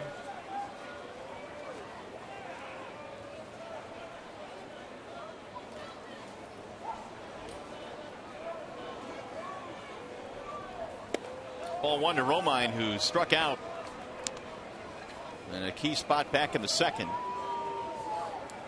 Tigers had runners at second and third, nobody out.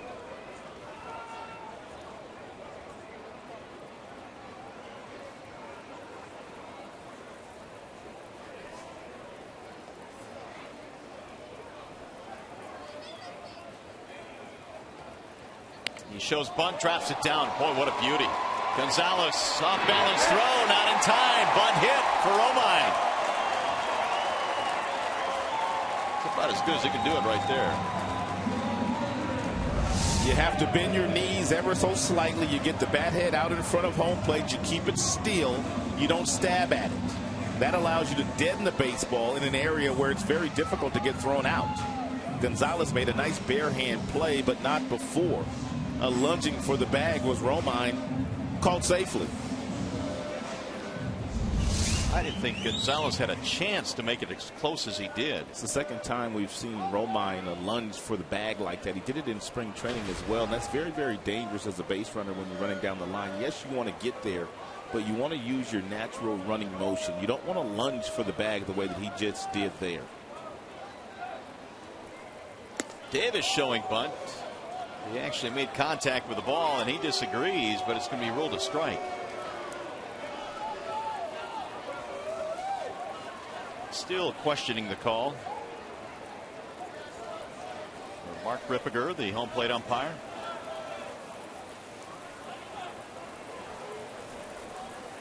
Steady rain still falling here at the ballpark. It appears to be a cell that is passing through.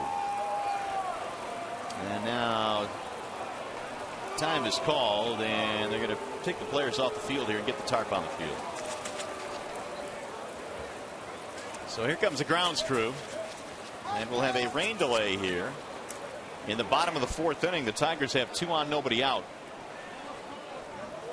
with Rajai Davis at the plate, but the grounds crew rolling out the tarp. as the steady rain falls here at Comerica Park.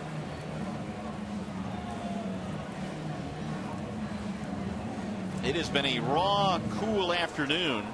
There was rain and fog before the game started.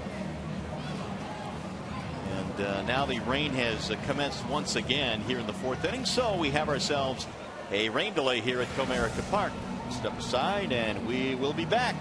Tigers a nose and delay.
on a rainy, cool afternoon, but the carousel still in full bloom here at the ballpark. Heather Nabosny having a chat with the umpiring crew. Hopefully the rain will decide to stay away for the rest of the day, but the Tigers right now holding on to a lead, and we'll check out as they continue to drop some diamond dry in the field. We'll check out some of the scoring summary in this game. The Orioles scored first in the very first inning. Sanchez wasn't quite as sharp as he wanted to be, but David Loeb looped a single to left field to get it started.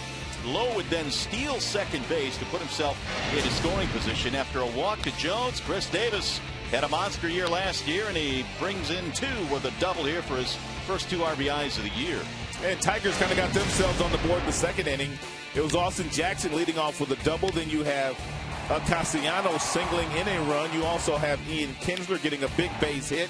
Runner on third base, Miguel Cabrera standing in the batter's box. A wild pitch thrown by Miguel Gonzalez. The Tigers scored their 3rd run of the afternoon, and that's where the score sits right now as we speak. 3 Tigers, 2 for the Baltimore Orioles. How about Anibal Sanchez? He had some troubles early, went into a pretty good spot. Then in the 4th, he got a little wild again. Well, you knew he was going to be a little rusty because really he has not seen big league hitters in quite some time, but he's got that good fastball. He also has the 3 off-speed pitches, which would be the curve, the slider, and the change, and he can command all of those. And although he hasn't been all that sharp today, he still has been able to follow the game plan given to him by Jeff Jones this afternoon. He's been able to exploit some of the Baltimore Orioles' weaknesses. So the grounds crew, who, by the way, did a magnificent job in getting this field ready for opening day with the just terrible winter we had here in Michigan, well, they're at work again here this afternoon trying to get the dirt portion of home plate around that area good to go as we get set to continue this game here from Comerica Park. Well, we're still very early in the season here, but we have some news and notes from around the big leagues and some things that kind of stick out for us so far this year. We'll check him out. Masahiro Tanaka making his major league debut tonight at Toronto, and it's going to be interesting, Rod, to see how he responds to ball here in the America. Well, 24-0 last year. I mean, how in the world do you do that in this era of baseball and talent? I don't care where you're playing, in a 1.27 ERA. Jason Kipnis, well, the Indians have decided to lock him up to a 6-year extension today. That's something we probably knew was coming. Smart move by them. Kipnis is the glue to that infield in Cleveland. Had a real good year last year, made an all-star team, had the 17 home runs, 84 RBIs. He's only going to get better. And Emilio Bonifacio getting off to a start that only Rod Allen would get off to. 11 for 16 in his first 3 games. I wish that I could get off to that kind of start, but I was kind of surprised when the Kansas City Royals rolled into town and Bonifacio was no longer with them. I remember him last year when he was playing for the Royals down the stretch. He was one of their more consistent performers and really helped that team stay in the race until the last 2 weeks of the season. That is what is happening around the major leagues. What is happening here is we are just about ready to start baseball. The Tigers and the Orioles, after a bit of a rain delay, the field looking like it's in pretty good shape. And Miguel Gonzalez, who started this game for the Orioles, is coming out to resume some warm-up pitches here, and he will do so after giving up a single to Castellanos and a bunt hit to Romine. So he's going to be in a bit of a jam here as he comes out in the 4th inning. He'll face the number 9 hitter Rajay Davis with 2 on and nobody out. And for Gonzalez, really the 2nd inning was his only rocky inning. He gave up the 3 runs, and here are the numbers on Gonzalez so far in this ballgame through 62 pitches today. Tigers have worked him out quite a bit. 62 pitches through 3 innings is quite a few. He's not going to be out there as long as Buck Showalter was hoping that he would stay out there today. Tigers hitters have been somewhat patient against Gonzalez. Well, when you play early in the season, especially in the Midwest, Rod, I guess you kind of deal with things like this. You deal with the cold weather, you deal with rain delays, but the bottom line is getting this game in today because the Tigers certainly don't want to start piling up doubleheaders and using off days. That's the worst thing that can happen. You get into July, you get into August, and you've got a lot of doubleheaders piled up, and you still have a 25-man roster. It makes it awfully difficult for managers to maneuver through those types of games when you're playing doubleheaders. Well, let's check out the in-game box score for the Detroit Tigers in this game. Nick Castellanos, big part of that box score. The Tigers so far in this contest have put up 7 hits. Castellanos 2 for 2 with a double, a single, and an RBI. And Austin Jackson also with a double, a single, and a run scored. And I will remind you that my pick for player of the game was Austin Jackson. And them bottom feeders getting it done. Castellanos, Romine, Davis now standing in the batter's box. And so Rajai Davis, who was hit by a pitch back in the second, will be leading it off for the Tigers here in the fourth inning. And Detroit trying to add to their one-run lead. They've out-hit the Orioles today 7-2. The Tigers, of course, had their last game against Kansas City rained out. There was rain falling before the ball game today and now in the middle of the ball game. But as you see, third base still a little bit slick, so they want to drop some diamond dry down there. Yeah, runners on first and second. The first pitch that Gonzalez threw to Davis before the rain delay, Davis squared around the bunt as to he was going to sacrifice the runners in the scoring position. Let's take a peek and see if he is still up there bunting. So the rain delay is about to come to a close here. Rajai Davis with Castellanos at second, Romine at first. The Tigers up by a run 3-2 on a cool rainy day here in the Motor City. And Miguel Gonzalez goes back to the hill. Now time is called by one of the infield umpires.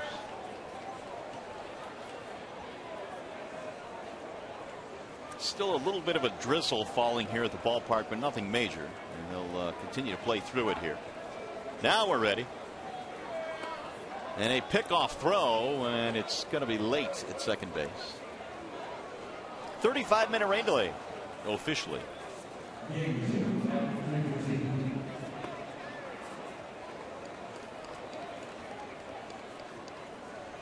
Clevenger out in front of the plate, flashing some signs. They chased Castellano back to the bag.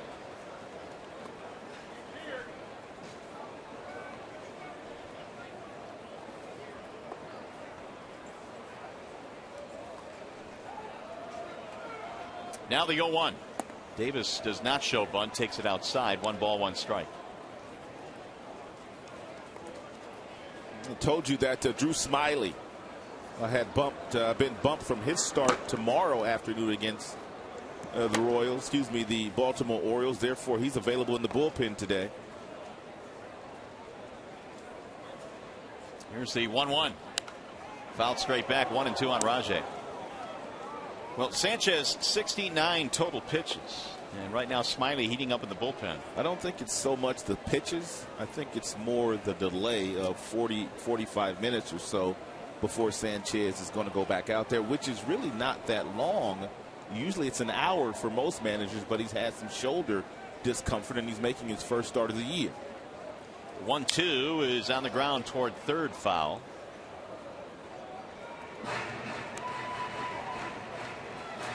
Rajai Davis, 0 for 3 so far this year, was hit by a pitch and scored a run in the second. In fact, Gonzalez hit 2 batters in that inning. He got Hunter as well. But Miguel is able to answer the bell here after the 35-minute rain delay. Another ground ball foul.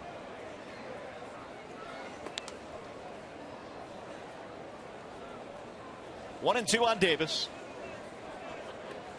Top of the order waiting on deck. That would be Ian Kinsler. He's had an RBI hit today.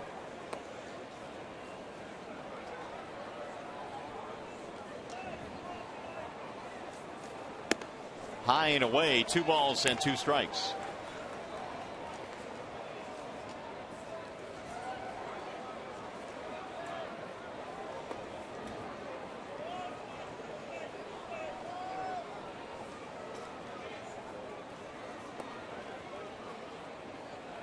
And the 2-2. High fly ball down the left field line going toward the corner. David Lowe is back to the track, to the wall, and it is gone. It's a 3-run homer for Rajai Davis.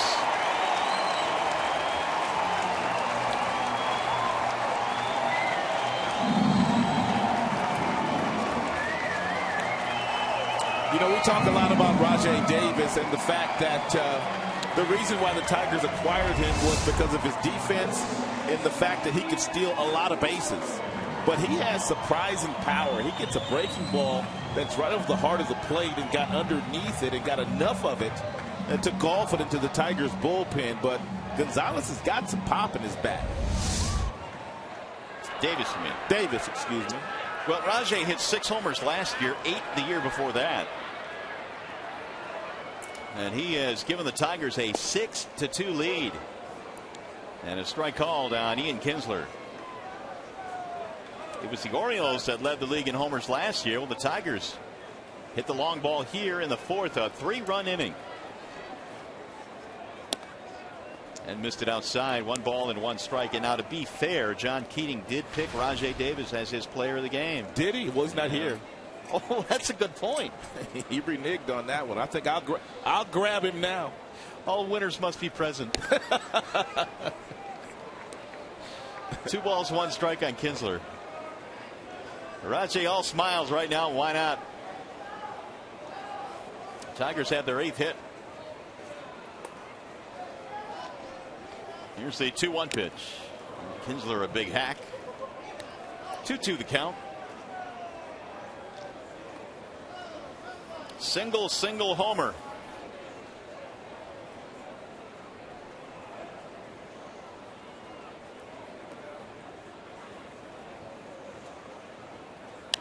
Kinsler fouls it away. Ian had an RBI hit back in the second, is 1 for 2. And he's now 4 for 11 so far in the new campaign. Torrey waiting on deck. You always want to get off to a good start when you're making a new impression on your new squad and the new fans that you're going to play in front of. And Kinsler doing just that. Well, he had himself a good spring, hit 300, hit 3 home runs down in Florida. And especially when you get traded for a guy like Prince Fielder, a guy that had a couple of really good offensive seasons during the regular season here in Detroit. Here's the 2-2. Golfed in the air toward left center. Low cruising over, and that is the first out of the inning. We'll bring up Torrey Hunter. Torrey hit by a pitch back in the second, grounded out in the first, and is looking for his first hit of 2014.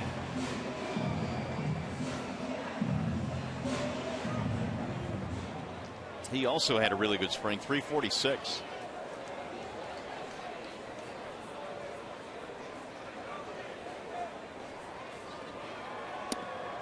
A little bit outside, 1 ball, no strikes.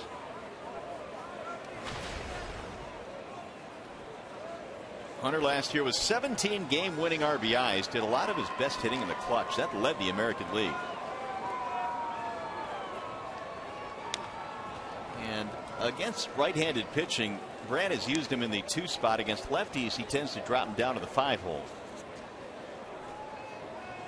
Stinson warming up the right-hander in the Orioles bullpen.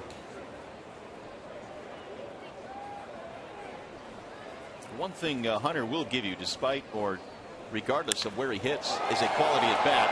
Kind of like that one there. Way back, and that one's out of here. It's gone. His first hit of the season is a homer.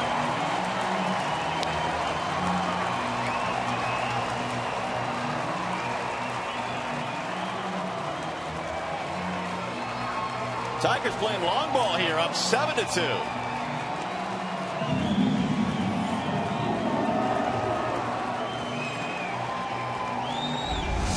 Pretty good swing here by Torrey Hunter. It's a breaking ball down at 80 miles an hour and a really short, quick swing. Able to get underneath it and hit a line drive out of the ballpark for his first knock of the season.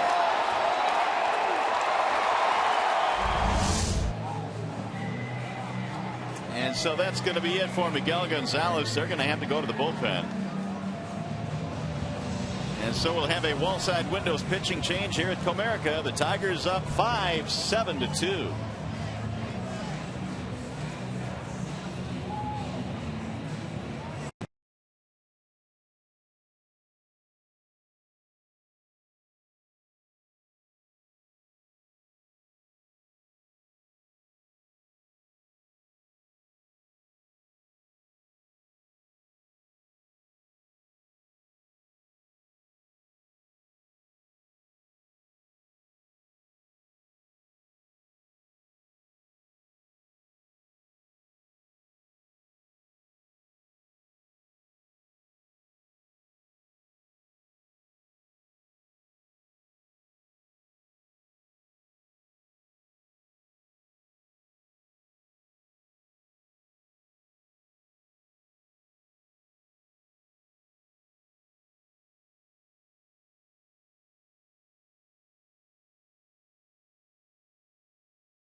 He's knocked out of this game here in the 4th inning.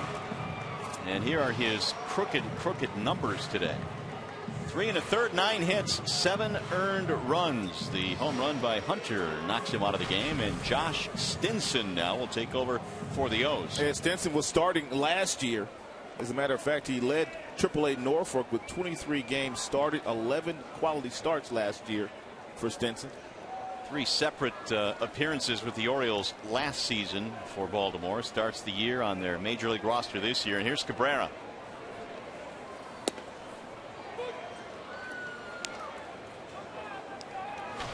Miggy 1 for 2, fly ball, single. 2 home run balls here in the 4th inning. Davis and Hunter. 0-2 now on Miguel.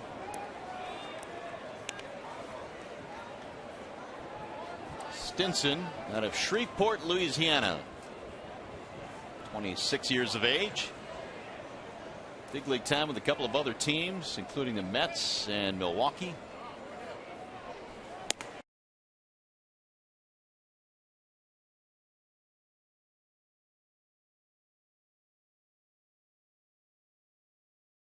Run of the inning.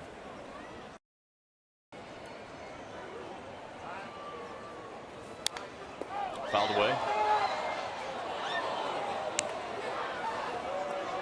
So Gonzalez was able to answer the rain delay, but he was greeted by a 3-run homer from Rajay, and then 1 out later Hunter went deep to left. And that was the end. Buck Showalter going to the bullpen. And a cold day just got colder for the Orioles. 2 balls, 2 strikes.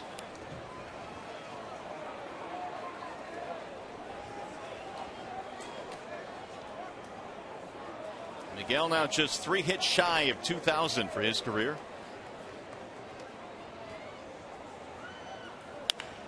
Ripped back up the middle into center.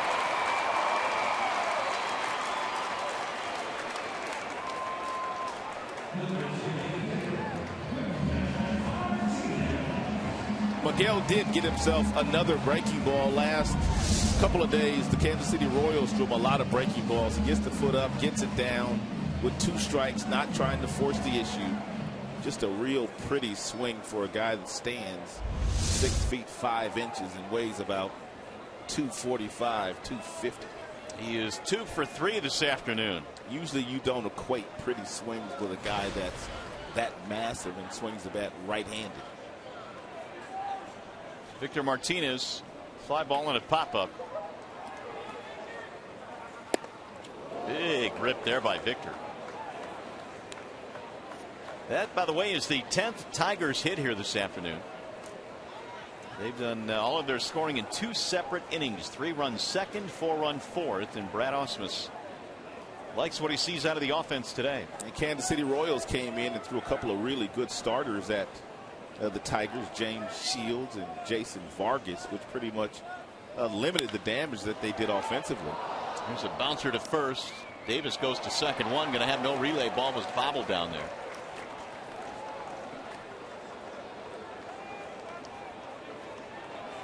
And a serious middle lapse there by Flaherty. That's about as tailor-made as they get.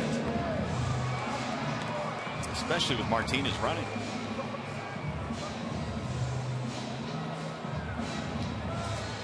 So the inning is still alive for the Tigers. Here's Jackson. 2 hits today for Austin. Single double run scored.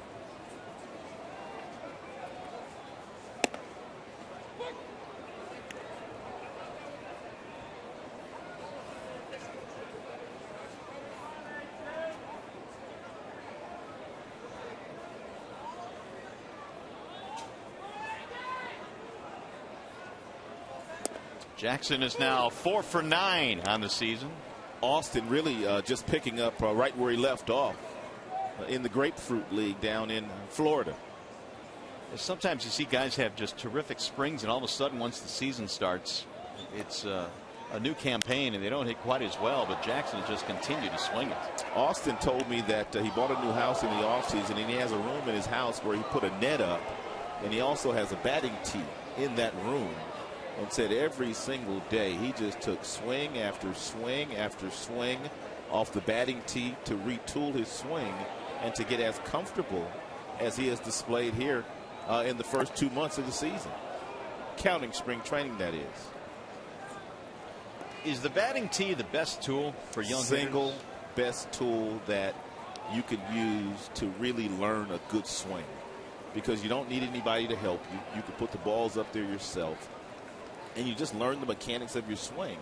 And then once you learn the mechanics of the swing on the batting tee, when you get yourself into batting practice or in the game, because you've learned those proper mechanics, it's muscle memory then, because you know what it feels like. Again, the 0-2. Just off the plate. Stinson wanted it, didn't get it. Pretty close pitch to take with 2 strikes, but Jackson getting a real good look at everything these days. And it was off the plate.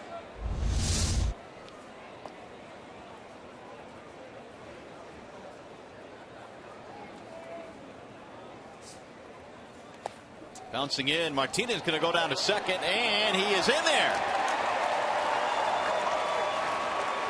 Well, Victor breaking immediately is able to beat the throw. I'm thinking this may have been a delayed steal, and Victor just continued to go once the ball bounced. Take a look at Victor. 1 hop, 2 hop, 3 hop. I think you're right. And then once the ball bounced, he was committed to go anyway, because you don't get that good of reads off balls in the dirt. That was a delayed steal that turned out very nicely for Detroit. And so Martinez is stealing bases now. We'll see if Jackson can knock him in.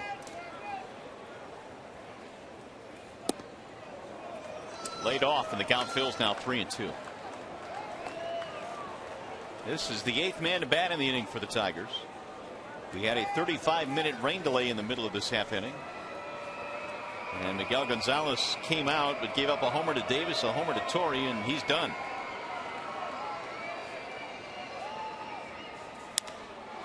In the air, center field. Jones is back, and that'll do it. Tigers send 8 men to the plate. They flex their muscles, though. Rajay goes deep, his first of the year. Torrey goes deep, his first of the year.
Thanks to a couple of home run balls from the corner outfielders. You had Davis, you had Hunter chasing the starter Gonzalez out of the game, and the Tigers are building a comfy lead now. We've got a Wallside Windows pitching change, and it's going to be Drew Smiley coming out of the pen. Well, 63 games last year for Smiley, all out of the bullpen, whereas in 2012 he was a part of the Tigers starting rotation, and he will be back in that rotation once the schedule kind of eases up and the Tigers don't have as many days off as they're going to have in the month of April. Smiley made 60 appearances out of the bullpen last year, so he certainly has experience in coming out of the pen. And for those of you wondering about Anibal Sanchez, about 53 minutes in between the last time he was out on the mound, therefore with the shoulder soreness he had in spring training, you don't want to force the issue with him on a cold day, very first outing of the year. Therefore, Drew Smyly can give you about 3 or 4 innings today if you need it from him. It'll be Steve Lombardozzi to lead it off, and then Nick Markakis and David Lowe. So this kind of worked out well for Brad Ausmus to get Smyly out there and get him in some action and get him on a big league mound and let him pitch. Lombardozzi is 0 for 1, takes the ball high. Well, we've talked about the fact that Brad trying to get his grips on what his bullpen is going to look like and try and settle some roles in the bullpen. And Smyly delivers a strike, and really the bullpen so far out has looked really good. Albuquerque has been really good. A couple times he's been out there. Nathan, a little bit of a hiccup the last time out, but was real good in the opener. And Peconin, also Reed. The other guys that have pitched have done well. 1-2 the count on Lombardozzi.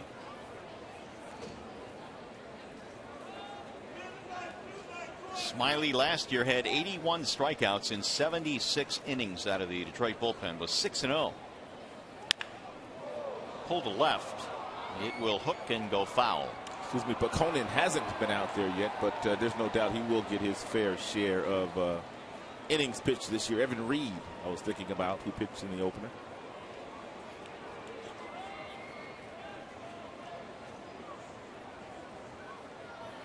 Smyly made the ball club a couple of years ago with a terrific spring for Detroit, and he just missed there. 2-2. The one thing that they would like to see Smyly do a little bit more of this year in the starting role is use his changeup.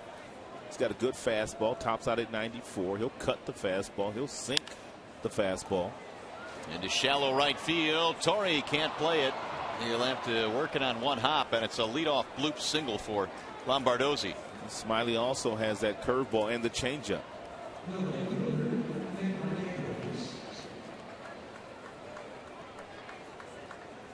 Here's the top of the lineup now. Nick Markakis. 0 for 2. Flied out to left back in the third. 8 consecutive opening days as the starting right fielder for the Orioles.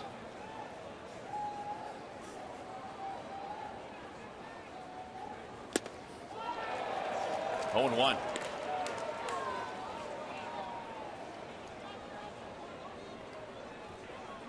Markakis is a guy that has hit a ton of doubles in his career. In fact, he's 6th all time on the Orioles list historically with doubles, 289. And he's down in the count 0-2.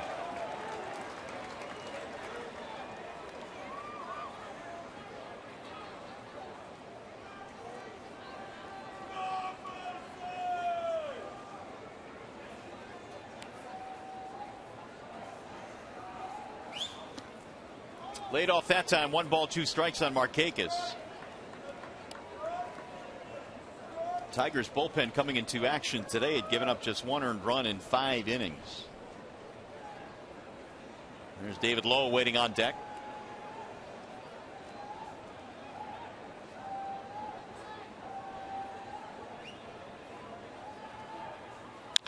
Ground ball to second, could be 2. Kinsler. Romine could not hold on to it. And everybody is safe. Same thing happened to Flaherty last half inning. Flaherty couldn't get the ball out of his glove, and Romine can't get the ball out of his glove.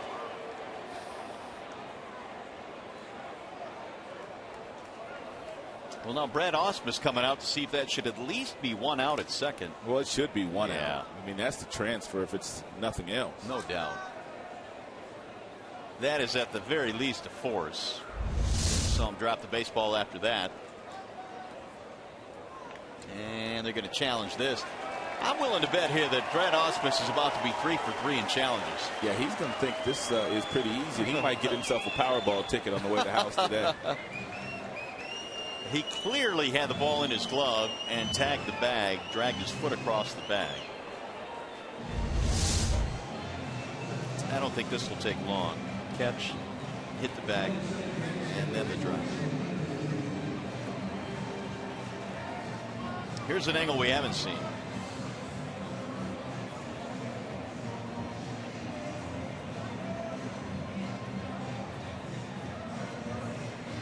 So again, at the command center in New York, they're looking at this right now, and they'll relay to the umpiring crew here. I wouldn't imagine this will take too long. And more than likely, we'll get a forced at second base. But that certainly was a tailor-made double play ball.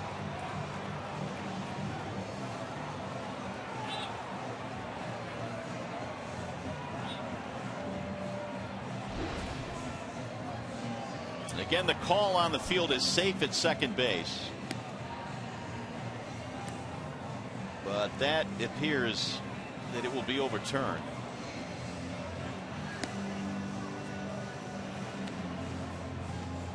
And here comes the call. Oh, they called him safe? You just never know. Really? I don't think he could be much clearer than that. Don't you think? You would have thought that that would have been overturned. Oh my goodness. So Ausmus has lost his challenge. Wow. It'll probably be an error then on Romine. Fielder's choice E6 on the play.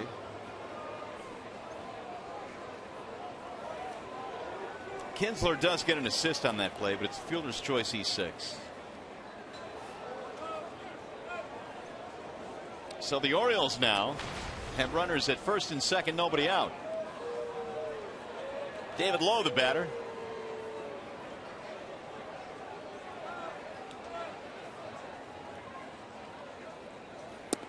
And that is a ball. 1-0 on Lowe.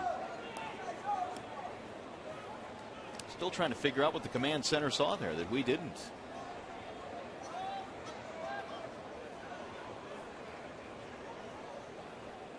Smiley ready with the 1-0 pitch.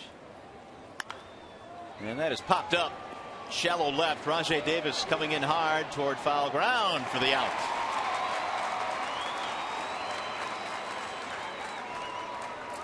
One away. It's big out there for Smiley because the big lumber's coming up now for the Orioles. And you've got Adam Jones and Chris Davis and Nelson Cruz.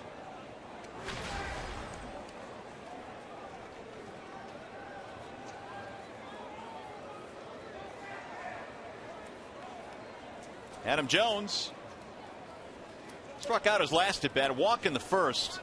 Sanchez gave up a single, a walk, and a double in that first inning. That's how the Orioles got their 2 runs.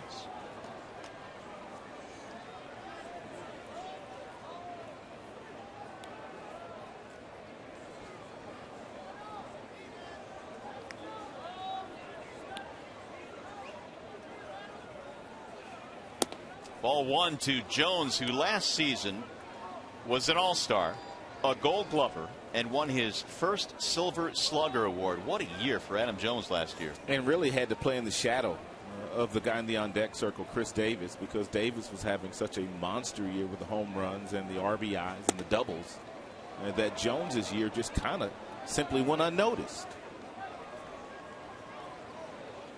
He's ahead here, 2 balls, no strikes. A good spot to use that changeup if you're feeling comfortable using it, if you're Smiley.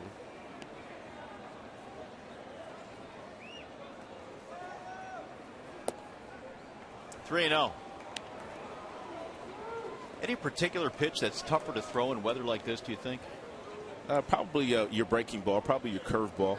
It's tough, the toughest of all of them. I think the slider doesn't give you many issues. Changeups not so much, and of course, fastballs are not a problem, but the curveballs probably, with the balls are a little bit slicker in weather like this, and you just can't get a good grip on them.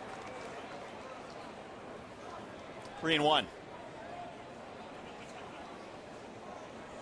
Jones, a great two-way player, also led all center fielders in assists last year with 11.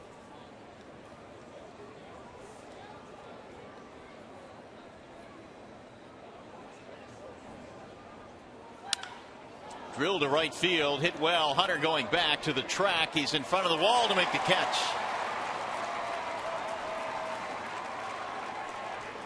That'll leave runners at first and third for the Orioles. 2 outs.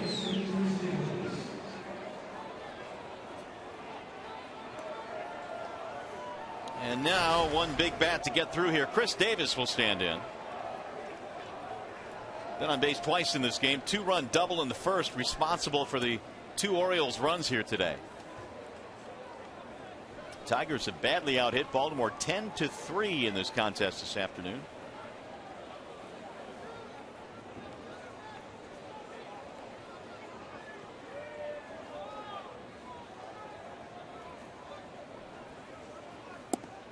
And Smiley delivers low, 1-0. Drew last year had left-handed batters hit just 189 against him. Extremely effective against lefties.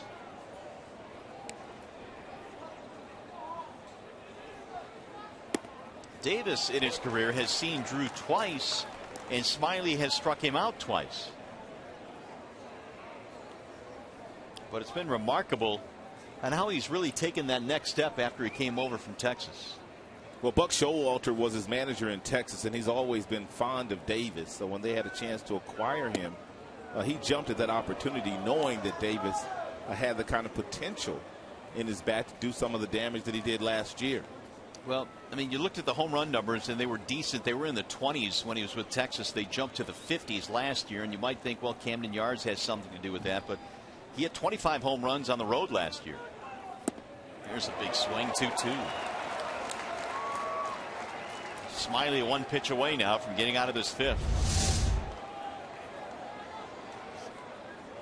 And good cut fastball there. And just out of the reach of Davis.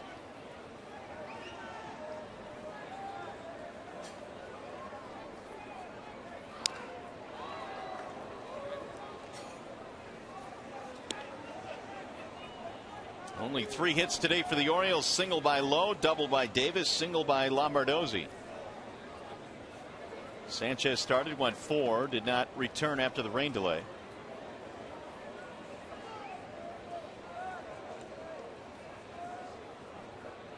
And again the 2-2.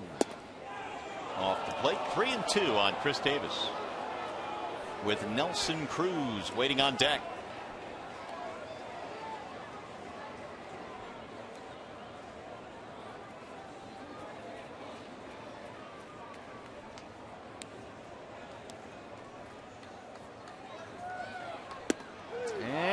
Strike 3. Davis thought he had a walk. He thought that ball was up. Not so. And the Orioles are turned back here in the 5th inning. Tigers continue to lead by 5. And Tigers baseball presented by BAL Tire.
Ballpark Tigers, though, their bats are pretty hot. 7-2. They've had 10 hits in this ball game against Orioles pitching this afternoon. I want to go back to that play. Here is the look that MLB used in the command center to make their determination on that play at second base. They are saying he is safe because the transfer was involuntary.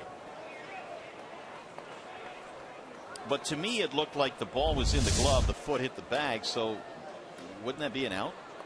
Regardless of whether the transfer was voluntary or involuntary, but that's what the command center said. And of course, they've got major league umpires in there. So they've got 2 sets of major league umpires in the command center in New York. But that look we gave you right there was the look that they used to come up with the final decision on that call. So Brad Ausmus loses his first challenge. So would it be any different had he not taken the glove to the hand and taken the hand to the glove and pulled it out? Possibly. I'll have to ask the umpire that. I just don't know. Avila starting things off here in the bottom of the 5th. Castellanos and then Romine to follow. Alex with a walk and a run scored.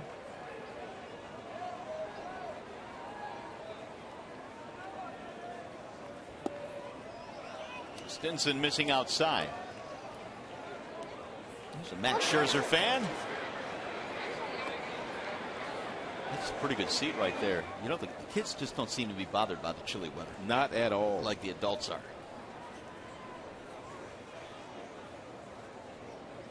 Here's the 2-1. Bouncing ball to first. Straight at Davis. And 1 out here in the 5th. Hey, by the way, you can have your party in the comfort of a Comerica Park suite in the month of April and enjoy the April Suite Deal, which includes tickets, food, and parking, all for the special discount price. 313-471-BALL is the phone number, or visit tigers.com and make sure you take part in the April Suite Deal here at the ballpark. Castellanos, good day offensively, single, double, RBI, run scored. Big swing there, 0-1.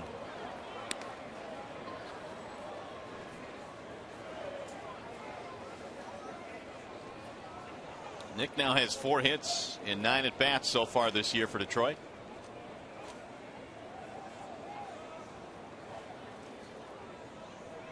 A little bit outside.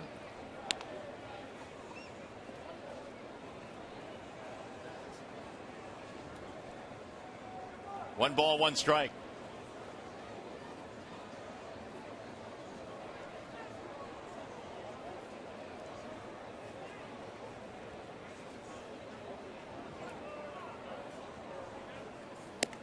That's way outside, 2-1. Nick, as you know, had to bounce around defensively a little bit. The Tigers had him learning the outfield last year, but the trade of Prince Fielder meant that Cabrera moved to first and Nick came back to the infield and worked diligently this spring at third base. Slow breaker is hammered down the right field line, foul. Really, when initially he moved from third base to the outfield when the Tigers assigned Prince Fielder, he was just learning the third base position. When he was in high school, he was a shortstop. When they signed him, they moved him to third base, and he was just kind of acquitting himself to that position. Then all of a sudden he has to go to left field, now back to third base. So he hasn't been a natural third baseman his entire life. And the 2-2 hit him. That is the 3rd Tiger that is hit by a pitch today. And that's the 3rd time that Castellanos has been on base.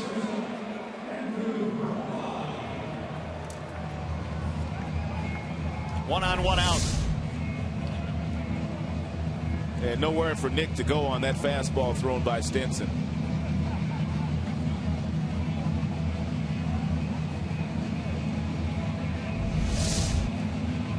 Here is Romine. Of the Tiger hits today, 6 singles, 2 homers, 2 walks, and 3 hit batters. Romine had a bunt hit. That was back in the 4th. He executed it perfectly down the third base line. Romine told me in spring training that when he was a kid in Southern California, after his dad retired from playing for the Boston Red Sox, they would always go to games, and whenever Omar Vizquel was playing shortstop for the opposing team, his dad told him, you watch him in batting practice, you watch him take ground balls, you watch him all day long. There's nobody else on the field to you except Omar Vizquel. Growing up a shortstop in Southern California. Then he said he had a chance to meet Omar Vizquel last year when Vizquel was minor league infield roving coach for the Los Angeles Angels. Little chopper hit back up the middle, just past the pitcher. Quick throw, got him at first base. Ooh, what a play there by Lombardozzi. A lot going on that play, but Lombardozzi was not distracted by the tall pitcher Stinson. After the ball got over his glove, he gloved it, he got it to the exchange hand, flipped it over to bounce it to Davis, and Davis was able to pick the ball out of the dirt. It's a nice play all the way around.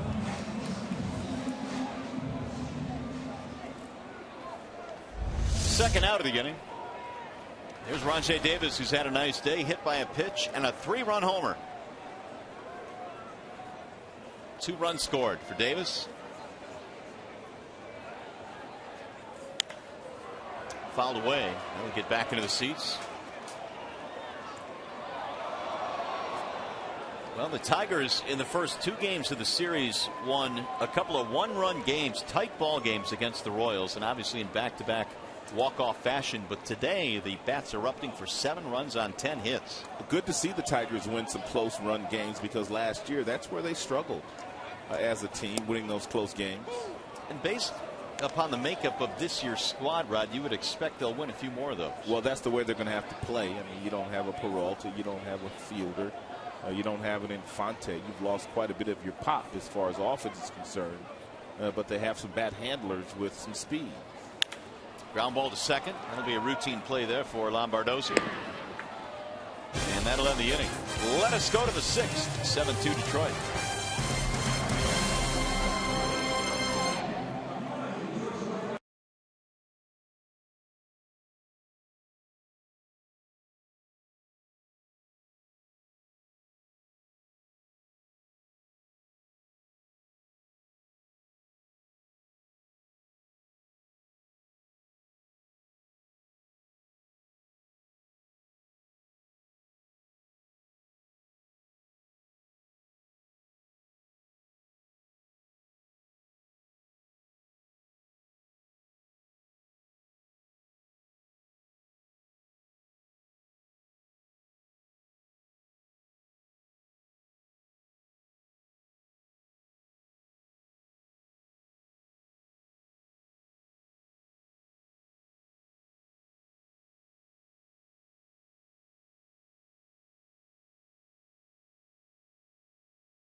Talk about that in a second, but right now it's time for you to tweet your photo using hashtag TigersFanPhoto. Your chance to have it shown in an upcoming game broadcast, and it's brought to you by AT&T. There's that hashtag again, TigersFanPhoto, and send us your Tiger fan photos, and we'll put them on a broadcast. That foul ball was picked up by that young man, and a foul ball by Rajai Davis. He's got his day made. Here is Nelson Cruz. He will start things off. Facing the left-hander Drew Smyly.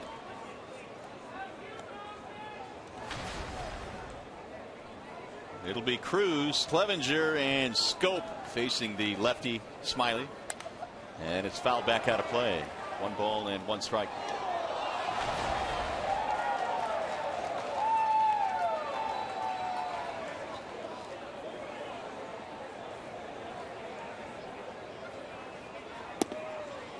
A little bit outside, 2 balls, 1 strike.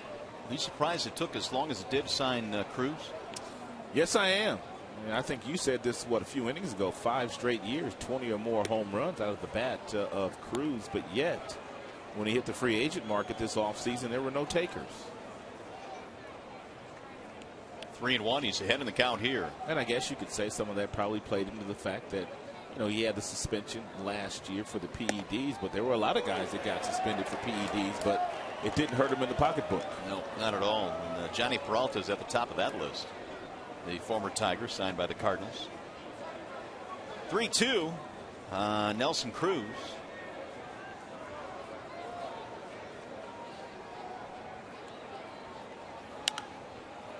Fouled back out of play. 2 more to go against the Orioles, and the Tigers head to the West Coast. Their first road trip of the year. There is Clevenger waiting on deck.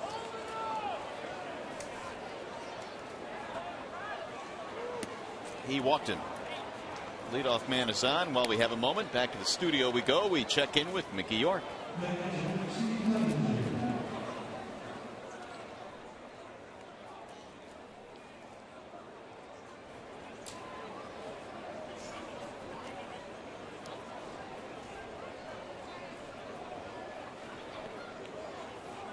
All right, Mickey, thank you. Here is Clevenger. He shows bunt, and it's in for a strike, 0-1.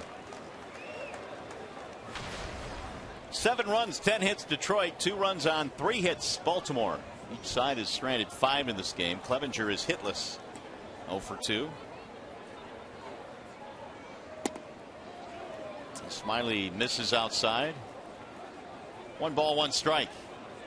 Anibal Sanchez went 4 innings and did not come back after the rain delay, which, by the way, lasted 35 minutes here at the ballpark. Bouncing ball at first base. Cabrera spins. There's 1. Relay to first. There's 2. Nicely done.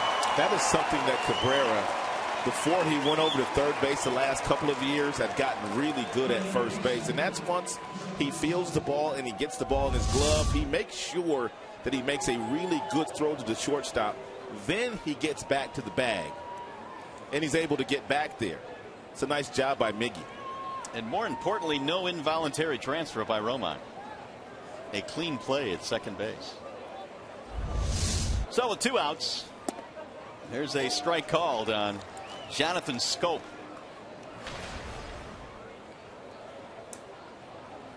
S-C-H-O-O-P, pronounced Schoop. How did they get Schoop out of that? Had I not asked you before the game, I would have went on the air calling him Shoop. Well, he's got a younger brother named Stuffa.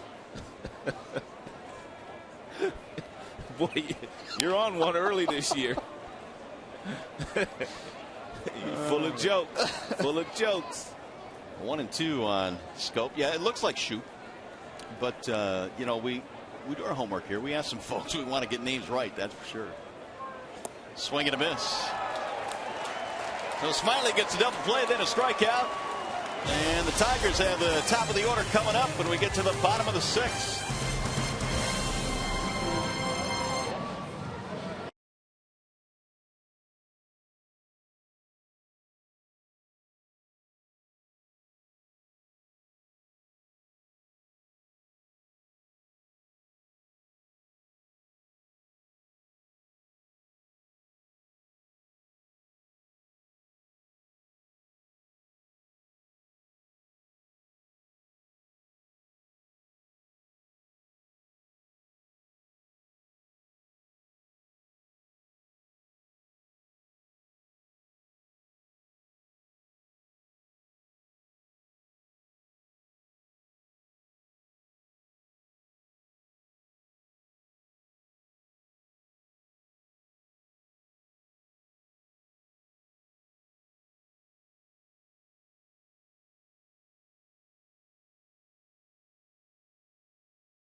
As we go to the bottom of the 6th inning, and a lot of families enjoying Tigers baseball here despite the chilly temps, and temperatures are chilly, but Tigers offense not so much today. Pretty good. Up and down the batting order as well. Nice contributions made by several guys. You have the big home run by Rajai Davis, but you have Castellanos, who's contributed. Torrey Hunter with his first home run, first hit. Miggy really hasn't gotten loose yet, and they've scored 7 runs today. And so the top of the lineup coming up here in the bottom of the 6th inning. And I assume you were not surprised that Anibal Sanchez was done after 4 innings. No, not surprised at all. I mean, he sat for 35 minutes, and then when the Tigers hit, they scored some more runs. So it ended up being about a 55-minute rain delay for Sanchez. And after him having a sore shoulder in spring training, they weren't going to run him back out there on a very chilly afternoon. Well, Brad Ausmus happy to see the offense perk up here today. They had a couple of nail biters in the first 2 games of the year against KC. Yeah, but in reality, Brad Ausmus, I mean, he was thinking of ways of trying to get Drew Smyly in a game anyway, and it just worked out perfectly today for Ausmus. Tigers 7 runs, 10 hits. Orioles 2 runs on 3 hits.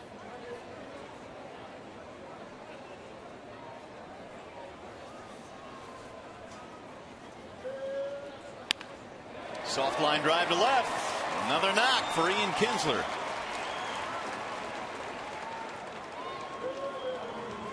Well, if you're just joining us, let's take a peek at the first outing of the year. And turned in by Anibal Sanchez at a couple of punch outs. He's locating that fastball. Real good change piece there to Adam Jones. Got into some trouble. He walked a couple of batters in the 4th inning, but then started making some pitches to get himself out of that jam. A fielder's choice, a pop-up, and a strikeout, and that was the last pitch he threw of the afternoon.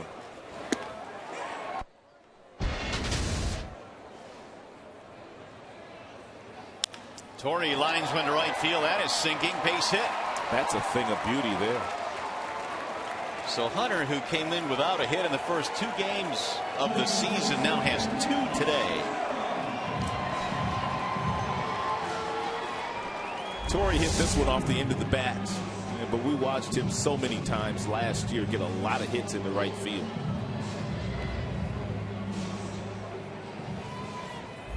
Yeah, the season last year provided a boatload of opposite field hits for Hunter. 2 on now for Miguel Cabrera, nobody out. Tigers 3 for 7 today with men in scoring position. And Miggy takes outside 1-0.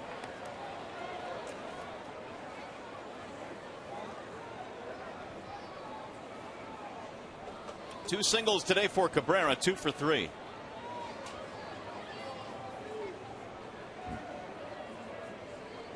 That has his average at an even 300 for the year. Pulled hard to the shortstop, off the glove of Flaherty into left field. They're going to send Kinsler home. He scores. And the Tigers lead 8-2. Another hard hit ball off the bat of Miguel Cabrera. Yeah, Miggy now just 1 hit shy of 2,000 in his illustrious big league career. And he just about undressed the shortstop Flaherty. Flaherty tried to make a bid to turn 2, but really the ball off the glove, and a good jump by Ian Kinsler on second base made it rather easily for Dave Clark just to send him home. Kinsler typically will score 100 runs in a season. He's done it 4 times, and with that guy hitting behind him, you would guess he'll have a good shot at doing it again this year. And we'll get some activity going down in the bullpen. Tigers have lengthened the lead to 8-2. Still nobody out on 3 straight hits here in the 6th.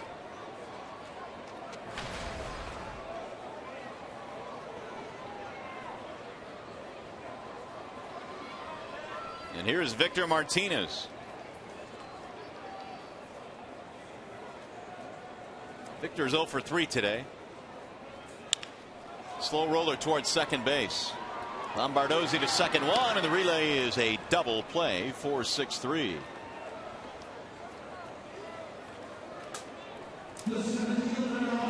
Advance Hunter to third base. 2 outs.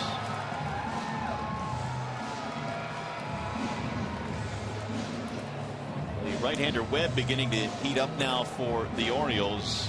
Stinson currently on. after the starter Gonzalez was taken out of the game.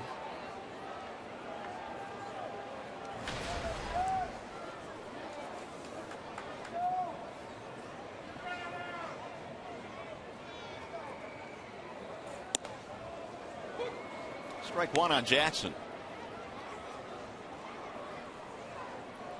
Austin's single double run scored. 2 for 3 this afternoon. Trying to pick up Hunter here with a 2-out hit. And he drives this one in the air to center, but Jones has plenty of room out there. And that is that for Detroit. They get another run on a chilly afternoon. The Old English D doing some good work today. They lead it 8-2 over the Orioles.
In game one in this weekend series featuring the Tigers and the Orioles, it is an 8-2 lead for Detroit. Ian Kinsler having himself a really nice day. A couple of hits, RBI, and a run score. And the Tigers have done some good work. Torrey Hunter came in hitless on the season. Not anymore. He's had a good day as well. He's homered in this contest. So is Rajay Davis. Can't forget the big fella. He's hit the ball hard just about every at bat today. Has 3 hits. So as we go to the 7th, it'll be Drew Smyly to start things off against Ryan Flaherty. Flaherty and then Lombardozzi and then Markakis facing the Tiger lefty.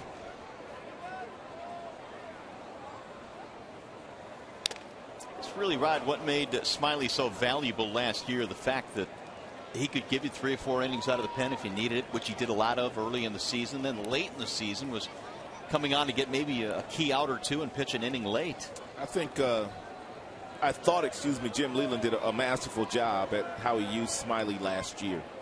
He knew he could be a starter, so he gave him a lot of innings early in the season. And then, later on when Phil Koch started to struggle a little bit down the stretch, he brought him in late to get some big outs in the 7th inning and the 8th inning. And Smyly never batted an eye.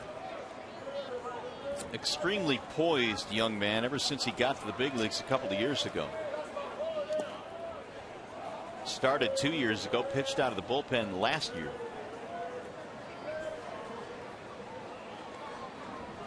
One ball and 2 strikes. Pitched his college ball at Arkansas.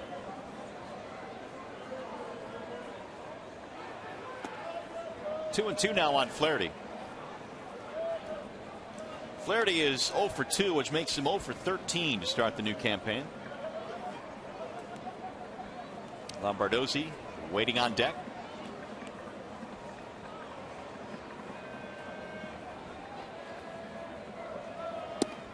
Got him, strike 3. Smyly catches Flaherty looking.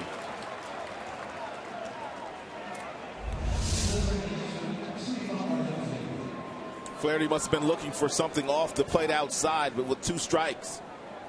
And Smiley threw a four-seam fastball inside, and Flaherty couldn't pull the trigger. Three strikeouts for Drew Smiley. Here's Lombardozzi. Fouled off at home plate, 0-1.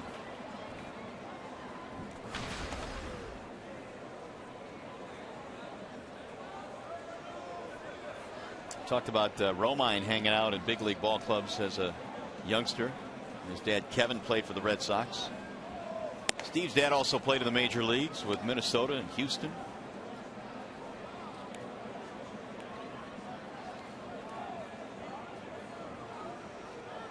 Here is Smiley's 1-1. That's popped in the air. Shallow center field. Jackson coming in. 2 up, 2 down.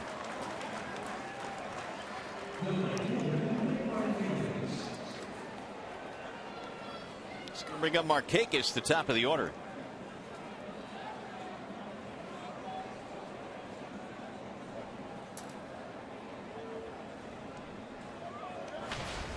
Hitless day so far for Markakis, 0 for 3.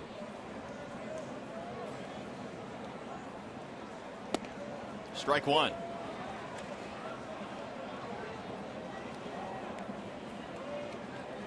Rick Porcello and Bud Norris tomorrow. Justin Verlander, Chris Tillman on Sunday to wrap up the series.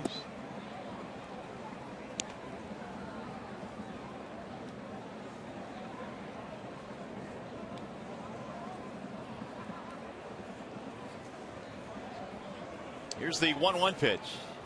Inside, 2 balls, 1 strike.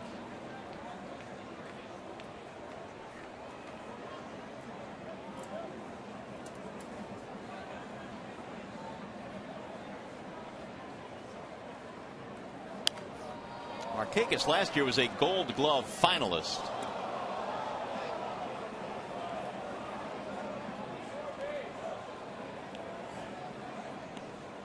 Orioles last year played some really good defense. They committed just 54 errors all season long, which was the lowest mark.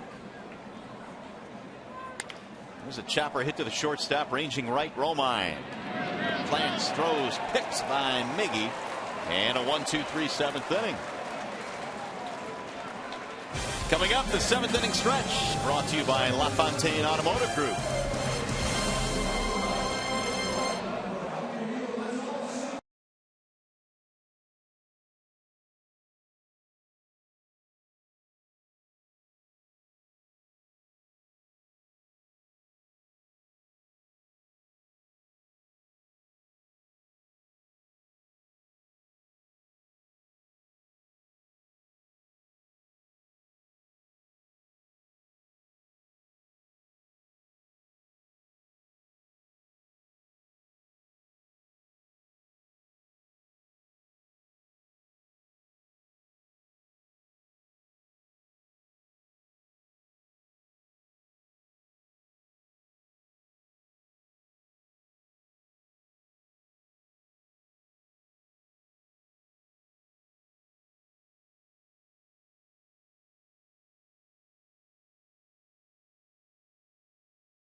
Part of Detroit and the community since 1849.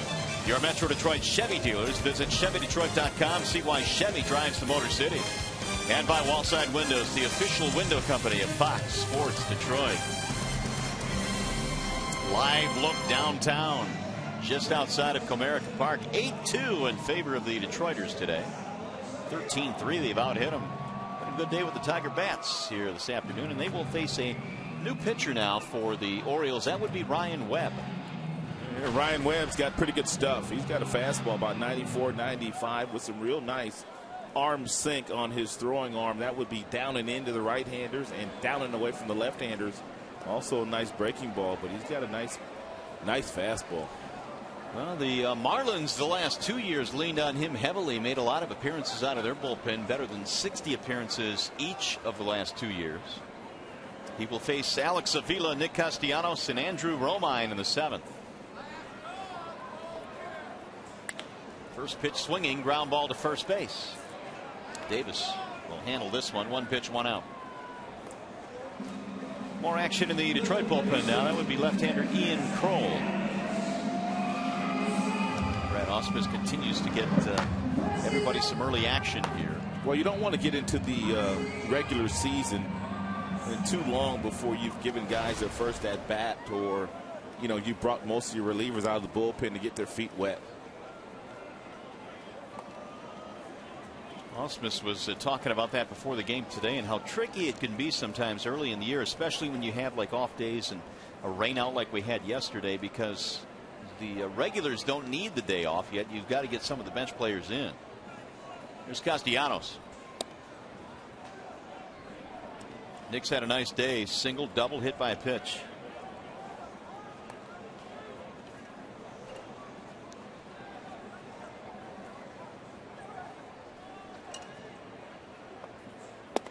I would say, Rod, there is the potential for the bottom of the Tigers lineup to produce this year, especially if Castellanos hits like people think he can, and if Avila bounces back. And if Davis bats down there the majority of the year, he's going to get on base. He's going to steal quite a few bases, and that's going to turn the lineup over to guys like Kinsler and Hunter. And we know what Miggy can do when there's runners in scoring position, but you're absolutely right.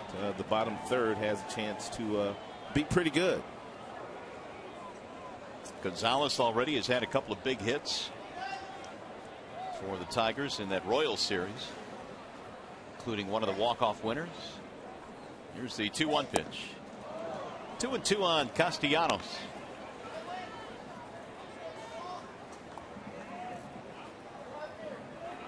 Andrew Romine on deck.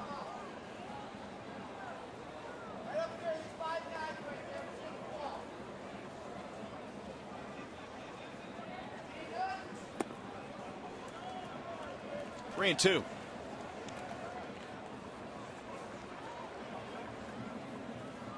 Ryan Webb, born in Clearwater, Florida, lives in Cincinnati in the offseason. Orioles signed him in December as a free agent, signed him to a 2-year deal away from the Marlins. In on his hands and grounded toward third base where Scope has it. Castellanos is out of there. And they're 2 gone now. We remind you to follow the Tigers with MLB.com at bat for your iPhone, iPad, Android, BlackBerry 10, or Windows Phone 8. Get scores, stats, highlights, live audio, and a whole lot more. All you have to do is text at bat to 31826. Or if you'd like, visit Tigers.com. You'll get more details there as well. 2 gone now for Romine. That floats in for a strike, 0-1.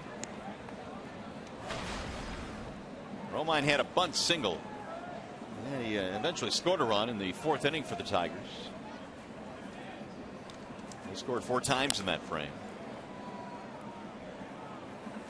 And the Tigers have had at least 1 base runner in every inning so far. See if they can keep that streak alive here in the 7th.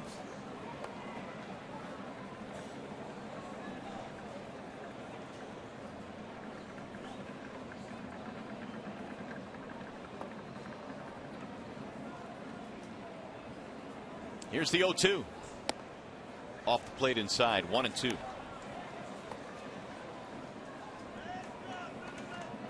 Tigers got Romine from the Angels for Jose Alvarez. That trade was made on March 21st during spring training.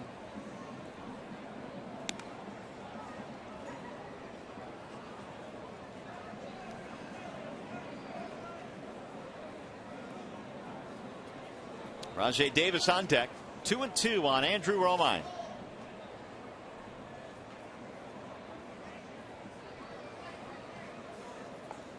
Swing and a miss. Down he goes.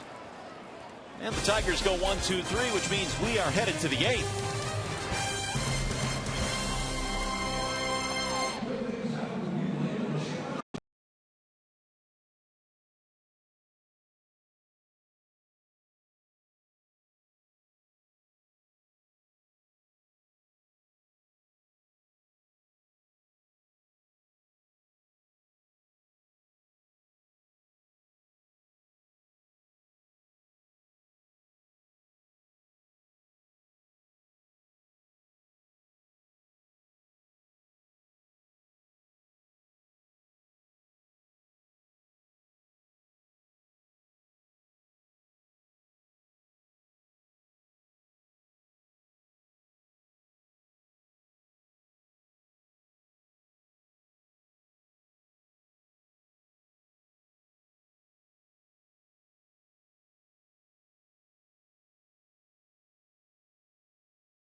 We've got Bud Norris tomorrow going for the Orioles, and going to be fun to watch Rick Porcello pitch, right? Well, we talk a lot about Verlander, Sanchez, and Scherzer, but Rick Porcello won 13 ball games last year and really has won double-digit in wins the first 5 years in the big league. So Porcello, real good pitcher. He will toe the slab tomorrow against the Orioles. Here's Rick sitting back there. I promise. And we've got a new pitcher now for the Tigers. That would be left-hander Ian Kroll. And last year, Kroll pitching for the Washington Nationals. In 32 games, a 2-1 record, logging 27 in a third innings. Of course, he came over to the Tigers from the Nationals in that Doug Fister deal. So we'll get a pinch hitter to start things off here in the top of the 8th. Pierce will bat for Lowe. .261 hitter last year was Steve Pierce. And then Jones and then Davis against Ian Kroll here in the 8th. In for strike one. Kroll fastball, curveball, changeup. And Tigers really liked his arm last year, and they felt like he could be a guy to help out the bullpen this year, where he sits now, pitching in that bullpen along with Phil Coke, the two primary left-handers in the Tigers' pen.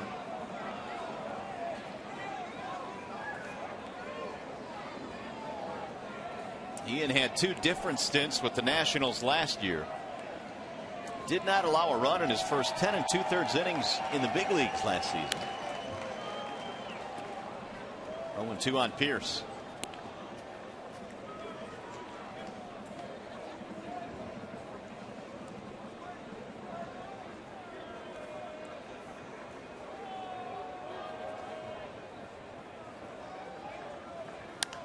Fouled away again.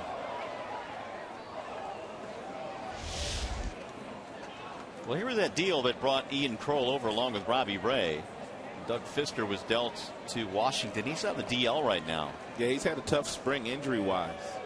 Tigers also received Steve Lombardozzi in that deal. They've been since traded to the Orioles. Robbie Ray, who was a starter in the minors for the Tigers, they absolutely love his left arm.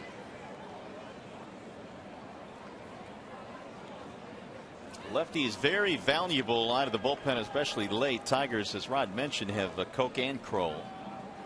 Swing and a miss. Fastball threw it by. Pierce is out of there. And Pierce with no stride, he just kind of picks the heel up and puts it back down, but it didn't help him and catch up to the Kroll fastball at 91 miles an hour. Adam Jones now with one out. Jones had a walk, scored a run in the first. The Orioles got 2 in the very first inning, but haven't scored since. Drew Smyly with some good work out of the bullpen today for Detroit. Ground ball left side. Castellanos can't get it from the grass. Romine. Oh, what a play by Andrew Romine. And he was a guy that many said did not have the kind of strength, arm strength it is to play the shortstop position. But boy, did he show some arm strength here, getting a speedy runner in Adam Jones. Just got him at first base. What a play by Romine. I didn't think he had a shot. He was, what, maybe 5 feet back onto the grass? He threw a clothesline across the diamond. So Davis is up there now when the base is empty, and he looks at a strike. Shift is on defensively. Castellanos moves into short right field. Davis, 2-run double in the first. Swing and a miss. 0-2.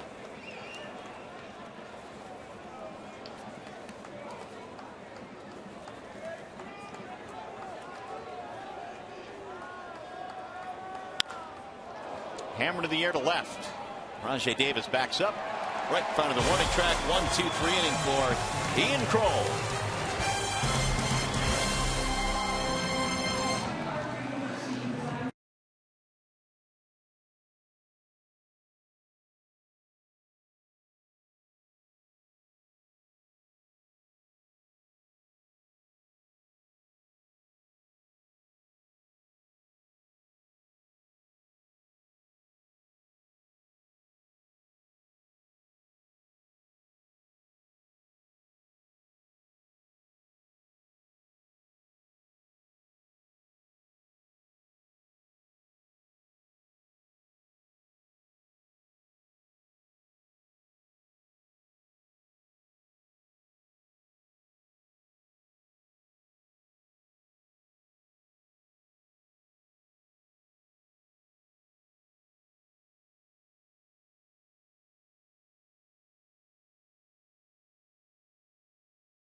As we go to the bottom of the 8th, and now let's take a look at the Jimmy John's freaky fast delivery of the game. And Tigers have quite a few hits today, but Rajai Davis probably the biggest knock of the game. 3-run home run back in the 4th inning. First of the year for Rajai. That lengthened the Tigers' lead. It's right now at 6, 8-2 as Davis leads it off.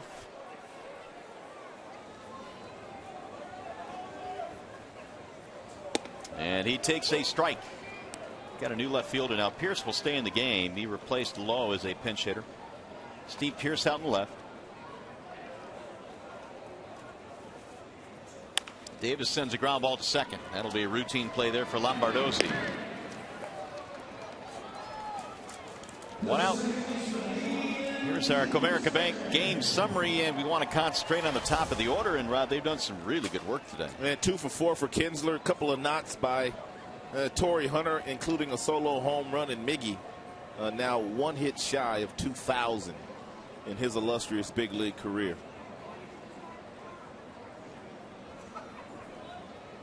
A couple of knocks for Kinsler, RBI, and Ian looks at a breaking ball strike. Jabba Chamberlain warming up at the Detroit bullpen.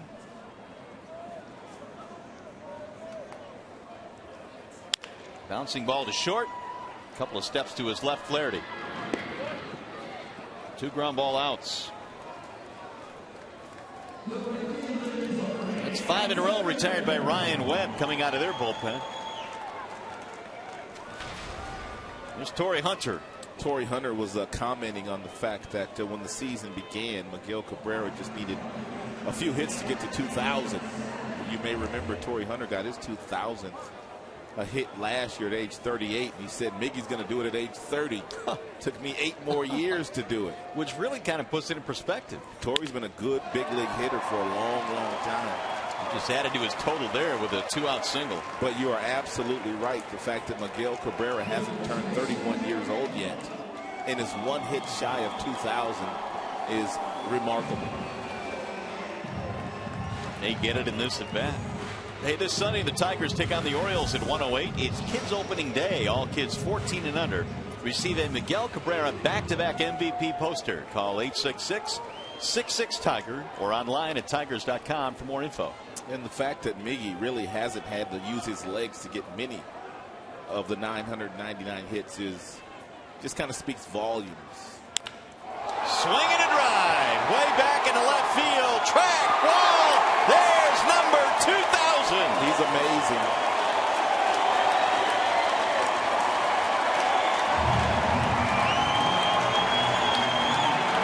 Simply amazing. A 4-hit day for Miguel Cabrera and hit number 2,000.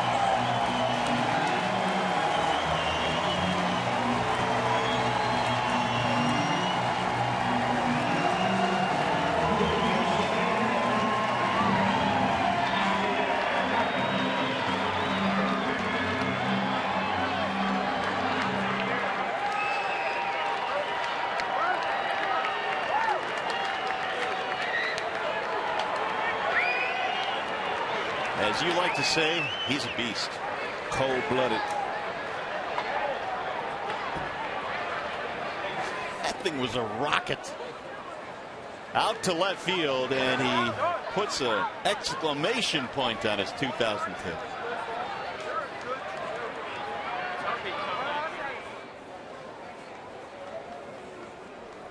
(10-2) Tigers.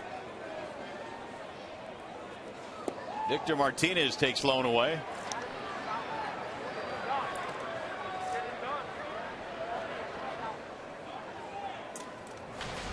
Tigers fans are going to get a chance to watch that for the next decade. Miguel had 2 years remaining on his current contract, and they signed him to an 8-year extension just about a week ago. So 10 more years of number 24. And when it's all said done, Mario, he's going to have his name on the wall out there. He's going to have statues here at this ballpark and also a plaque in Cooperstown. They might as well work on the mold of that statue right now, because there will be one out there one day. They ought to put it out there while he's still playing. That's how good he's been. Victor looks at a strike. 2-2. Cabrera today with 3 singles, a 2-run shot, 3 RBIs, and his 2,000th major league hit. And he's done something today that he doesn't do all that often. He's pulled the ball just about every at bat today. Usually Miggy makes his living in the right center field and down the right field line, but we told you earlier, if you weren't with us, the Baltimore Orioles, they always like to crowd Miggy inside. Therefore, when he plays them, he knows he's going to have to pull the ball.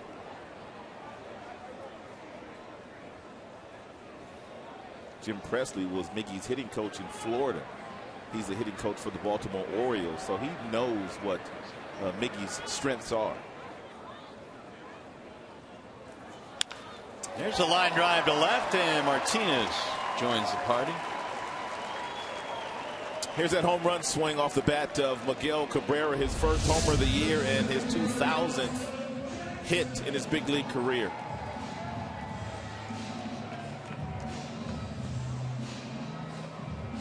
See him opening up the hits, anticipating that he was going to get something on the inner third that he could turn on.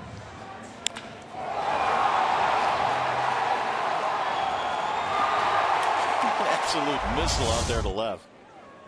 And a loud sound off the bat of Cabrera. 16 Tigers hits today.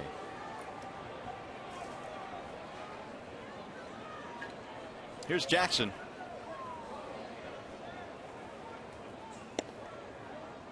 All inside. Austin a single and a double. He has also scored a run.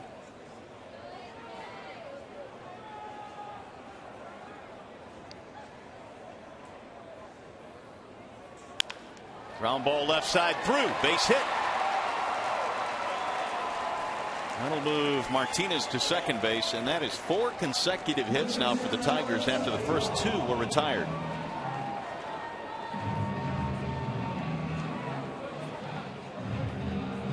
But Showalter coming out to the mound now, bringing the hook with him.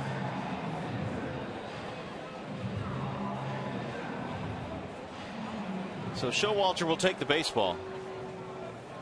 And Webb is done. They will go to the bullpen. Tommy Hunter comes trotting in. We'll be back.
As we play here in the bottom of the 8th, and while we have a chance, we check in with Matt Shepard for a preview of what's coming up on Tigers Live. Shep. All right, Mario, Baltimore invested a lot of money in their pitching staff. They gave up 14 hits last night in a loss to Boston, 17 here to Detroit. A lot of Tigers with big games. We'll break it all down for you. Talk with Miguel Cabrera, Ian Kinsler, Torrey Hunter.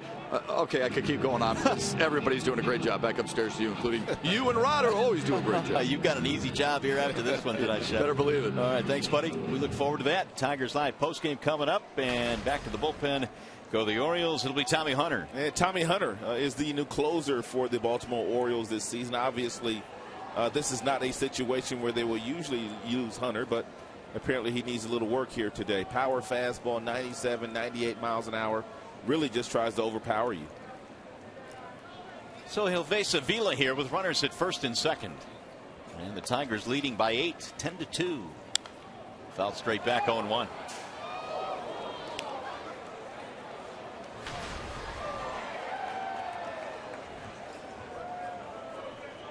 For Avila today, he's 0 for 3. He does have a walk and a run scored. Brad Ausmus 3 outs away from running his record as a big league manager to 3-0. Is it that easy, Mr. Ausmus? Right now it looks like it. Low and away. 1 ball, 1 strike. Brad has made no bones about the fact that, yes, this is his first big league job, but he's got a real talented roster that he has inherited here, which can smooth out the transition. Avila fouls it away. 1-2 now on Alex. Make sure you bring your wetsuit to San Diego. We might talk the skipper into taking us out and surfing, teaching us how to surf. Yeah, he still surfs, you know. I know it. Are you going to go? Well, I mean, do you have a wetsuit? No, I don't. I was going to tell you to bring your Speedo, but you haven't brought that in the last number of years. And for that, the rest of the world is thankful. Osmus, a Southern California guy living in San Diego these days. Would you be afraid to get on a surfboard? There's no chance. You wouldn't even stand up on one? Oh, there's no chance. No. You could take a little bitty wave. I'm allergic to death. I prefer not to. There's a little bitty wave. Is there such a thing as a little bitty wave? Yeah, there's some smaller waves. Just kind of stand there and pose. No thanks.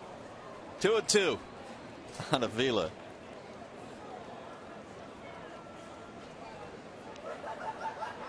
Two on, 2 outs. 2 runs in for Detroit. Checked it, strike 3 call. So Hunter comes on, gets a strikeout to end the inning. We'll go to the 9th.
Much. Well, this score will keep you warm today. 10-2 in favor of the Tigers as we go to the top of the 9th inning here at Comerica Park. And here is the Call Sam call of the game.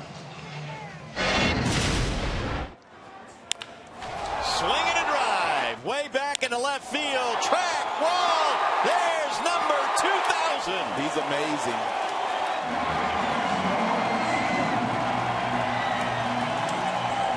2000th Major League hit for Mr. Miguel Cabrera, and he is going to start his march now toward 3,000. Tigers leading comfortably here, have made some changes. Tyler Collins will come in to play right field for Torrey Hunter. Don Kelly is in now at first base for Miguel Cabrera. And we have a new pitcher. That would be Jabba Chamberlain. 45 games last year for Jabba for the New York Yankees. And a 2-1 record, an ERA that was approaching 5. The Tigers are hoping that Chamberlain can give them stability in the 7th, the 8th inning, getting the ball to Joe Nathan this year. So it'll be Nelson Cruz to start things off against Jabba Chamberlain. A couple of walks today for Cruz.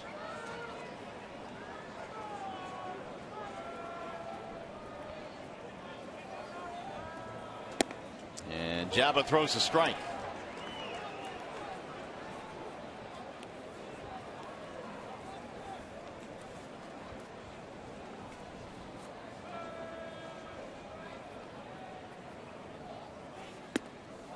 The Orioles had 2 hits in the first inning and only 1 hit since. Sanchez did good work after that first inning, and then the bullpen really has done the rest.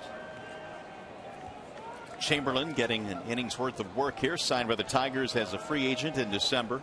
One area where there were some question marks when the Tigers left Florida was the bullpen, as Cruz singled sharply up the middle. And for the Orioles' 4th hit of the game, but once since the season has started, they have done really nice work, the Tigers bullpen. Well, and I think it's going to make that situation where Ausmus has to figure out what to do. He's going to probably speed up that process now, because guys are filling their roles nicely. And Chamberlain getting an opportunity in this game. How do you see it shaking out? I mean, ultimately, we know Nathan's going to pitch the ninth. I think Albuquerque's going to take that next step, and he might get the bulk of the work in the 8th inning along with Jabba Chamberlain, depending on who's pitching the best. I think Kroll and Koch, depending on who's hot, and which left-hander they want to use early, which one they want to use late, they will look at how they want to use those guys. We just saw Ian Kroll pitch the 8th, and he got him 1-2-3. Jabba and Nathan also 2 of the acquisitions in that bullpen. There's a strike called on Steve Clevenger. Didn't mention Evan Reed, but Luke McConan and Reed both had real good springs, and Reed looked like he's poised to have a really good year. Agreed. Here's the 1-1. Lifted toward right center field. That looks like trouble, and it is going to be out of the reach of Austin Jackson. Cruz on his way to third. They're going to send him home, and he will score. Clevenger is on his way to third. He's in with a stand-up triple.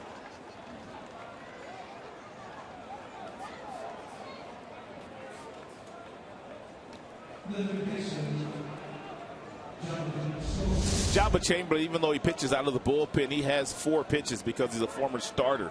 That's a breaking ball that Clevenger looked like he was looking for, just out of the reach of Jackson. Gets his first triple of the year.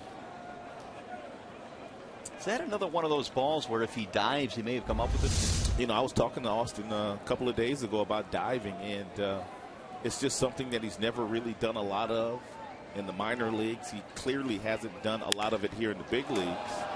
Jabba not missing many bats here in the 9th inning.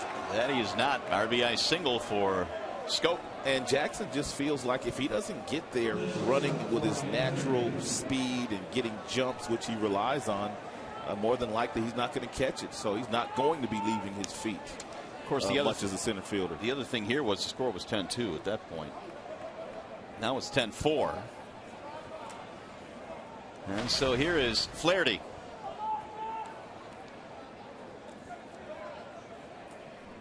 Three straight hits greeting Jabba Chamberlain here in the 9th. Tigers still lead by 6. Flaherty's 0 for 3. Bender in for a strike. But some guys are like that in the outfield. There are a lot of guys you'll see diving all over the place, guys leaving their feet, but they don't get the same kind of jumps in center field that Jackson does. I mean, that's one of his strengths, his first step and the routes that he takes to get the balls. Therefore, he doesn't have to dive all that often. You know, I was doing games for the Angels back in the 90s. We had a guy in center field, Jim Edmonds, who would fly all over the place and dive. And we also had a guy in left field, Garrett Anderson, who would not dive. And people would get on Garrett, but it just wasn't part of his game. Erstad also, you watched out in Los Angeles. He dove a lot as an outfielder, too. Yeah, he played with reckless abandon. There's no doubt. There's a swing and a miss. And Flaherty is out of there. One gone. And pretty good slide piece here thrown to Lombardozzi. It's down and it's inside. Xfinity high-speed pitch. Jabba. He has touched 94, low of 78, and with his curveball. Now Lombardozzi. Ooh, right back up the middle into center. That's another solid hit here for the Orioles. Fourth hit of the inning for the Orioles offense. Now Markakis. Tigers now going to have to get the bullpen working. Evan Reed, the aforementioned Evan Reed. Here comes Jeff Jones.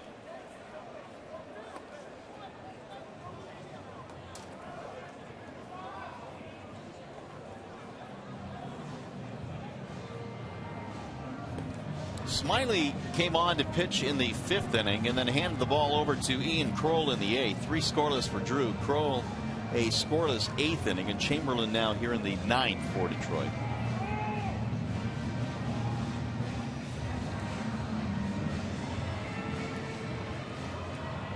Jabba Chamberlain spending 7 years with the Yankees. Starting pitcher when he got to the big leagues. He made 43 starts in his career with the Yanks.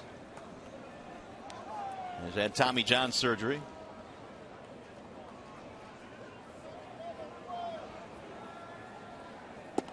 Ball outside, 1-0.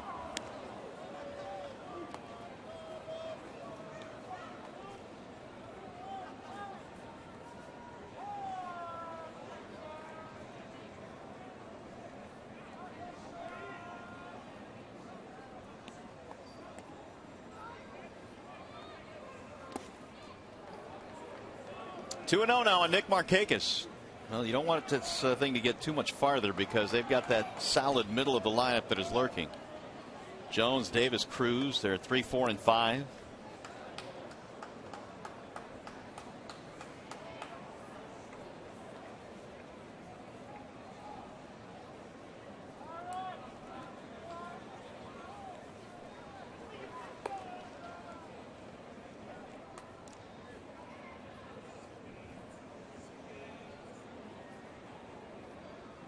Here's the 2-0. That's it. They're 2-1 now on Markakis. Inning started with a Cruz single, a triple by Clevenger, a single by Scope, and all of a sudden 2 runs were in.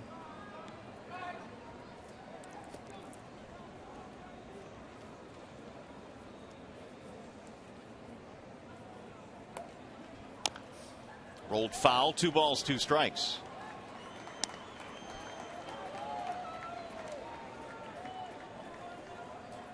There's Pierce waiting on deck.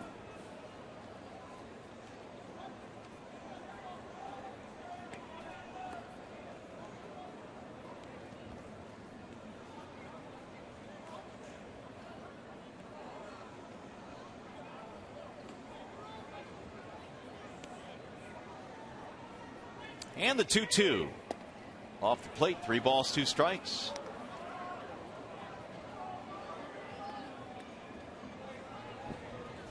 .16 pitches now for Jabba Chamberlain. Majority of the pitches that he has thrown have been strikes, but the Baltimore Orioles hitters, they haven't missed any of them.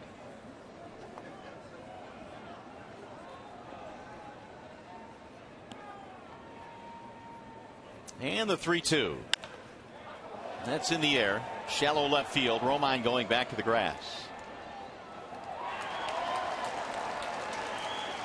That's the second out of the inning. So, along with Reed, Joe Nathan now warming up just in case.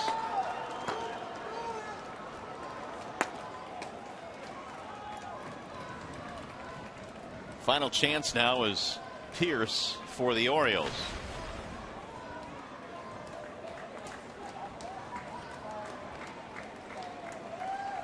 Pierce came on as a pinch hitter in the 8th, and Kroll struck him out.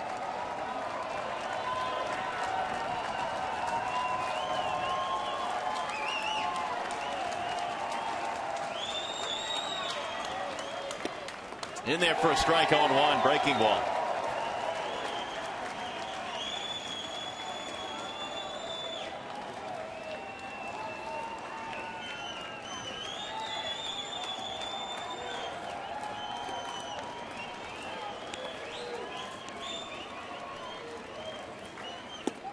Another bender that drops in. Pierce couldn't pull the trigger. Usually when you see that breaking ball come out of the pitcher's hand, you're anticipating that ball going down and away. You're not anticipating that ball hanging on the inside part of the plate. Therefore, you see very few hitters swing at that hanging curveball that stays inside. Jumping around trying to stay warm. Oh, where's your jacket? There's a ground ball to third. Castellanos has it there. And that is that. The Tigers win game 1 in this series against the Orioles. Tigers 3-0 on the young season. Well, they used the big bats today as the Tigers win the first game in this 3-game weekend series here, scoring 10 runs on 17 hits and running their record to 3-0. And we'll be back with more from Comerica Park.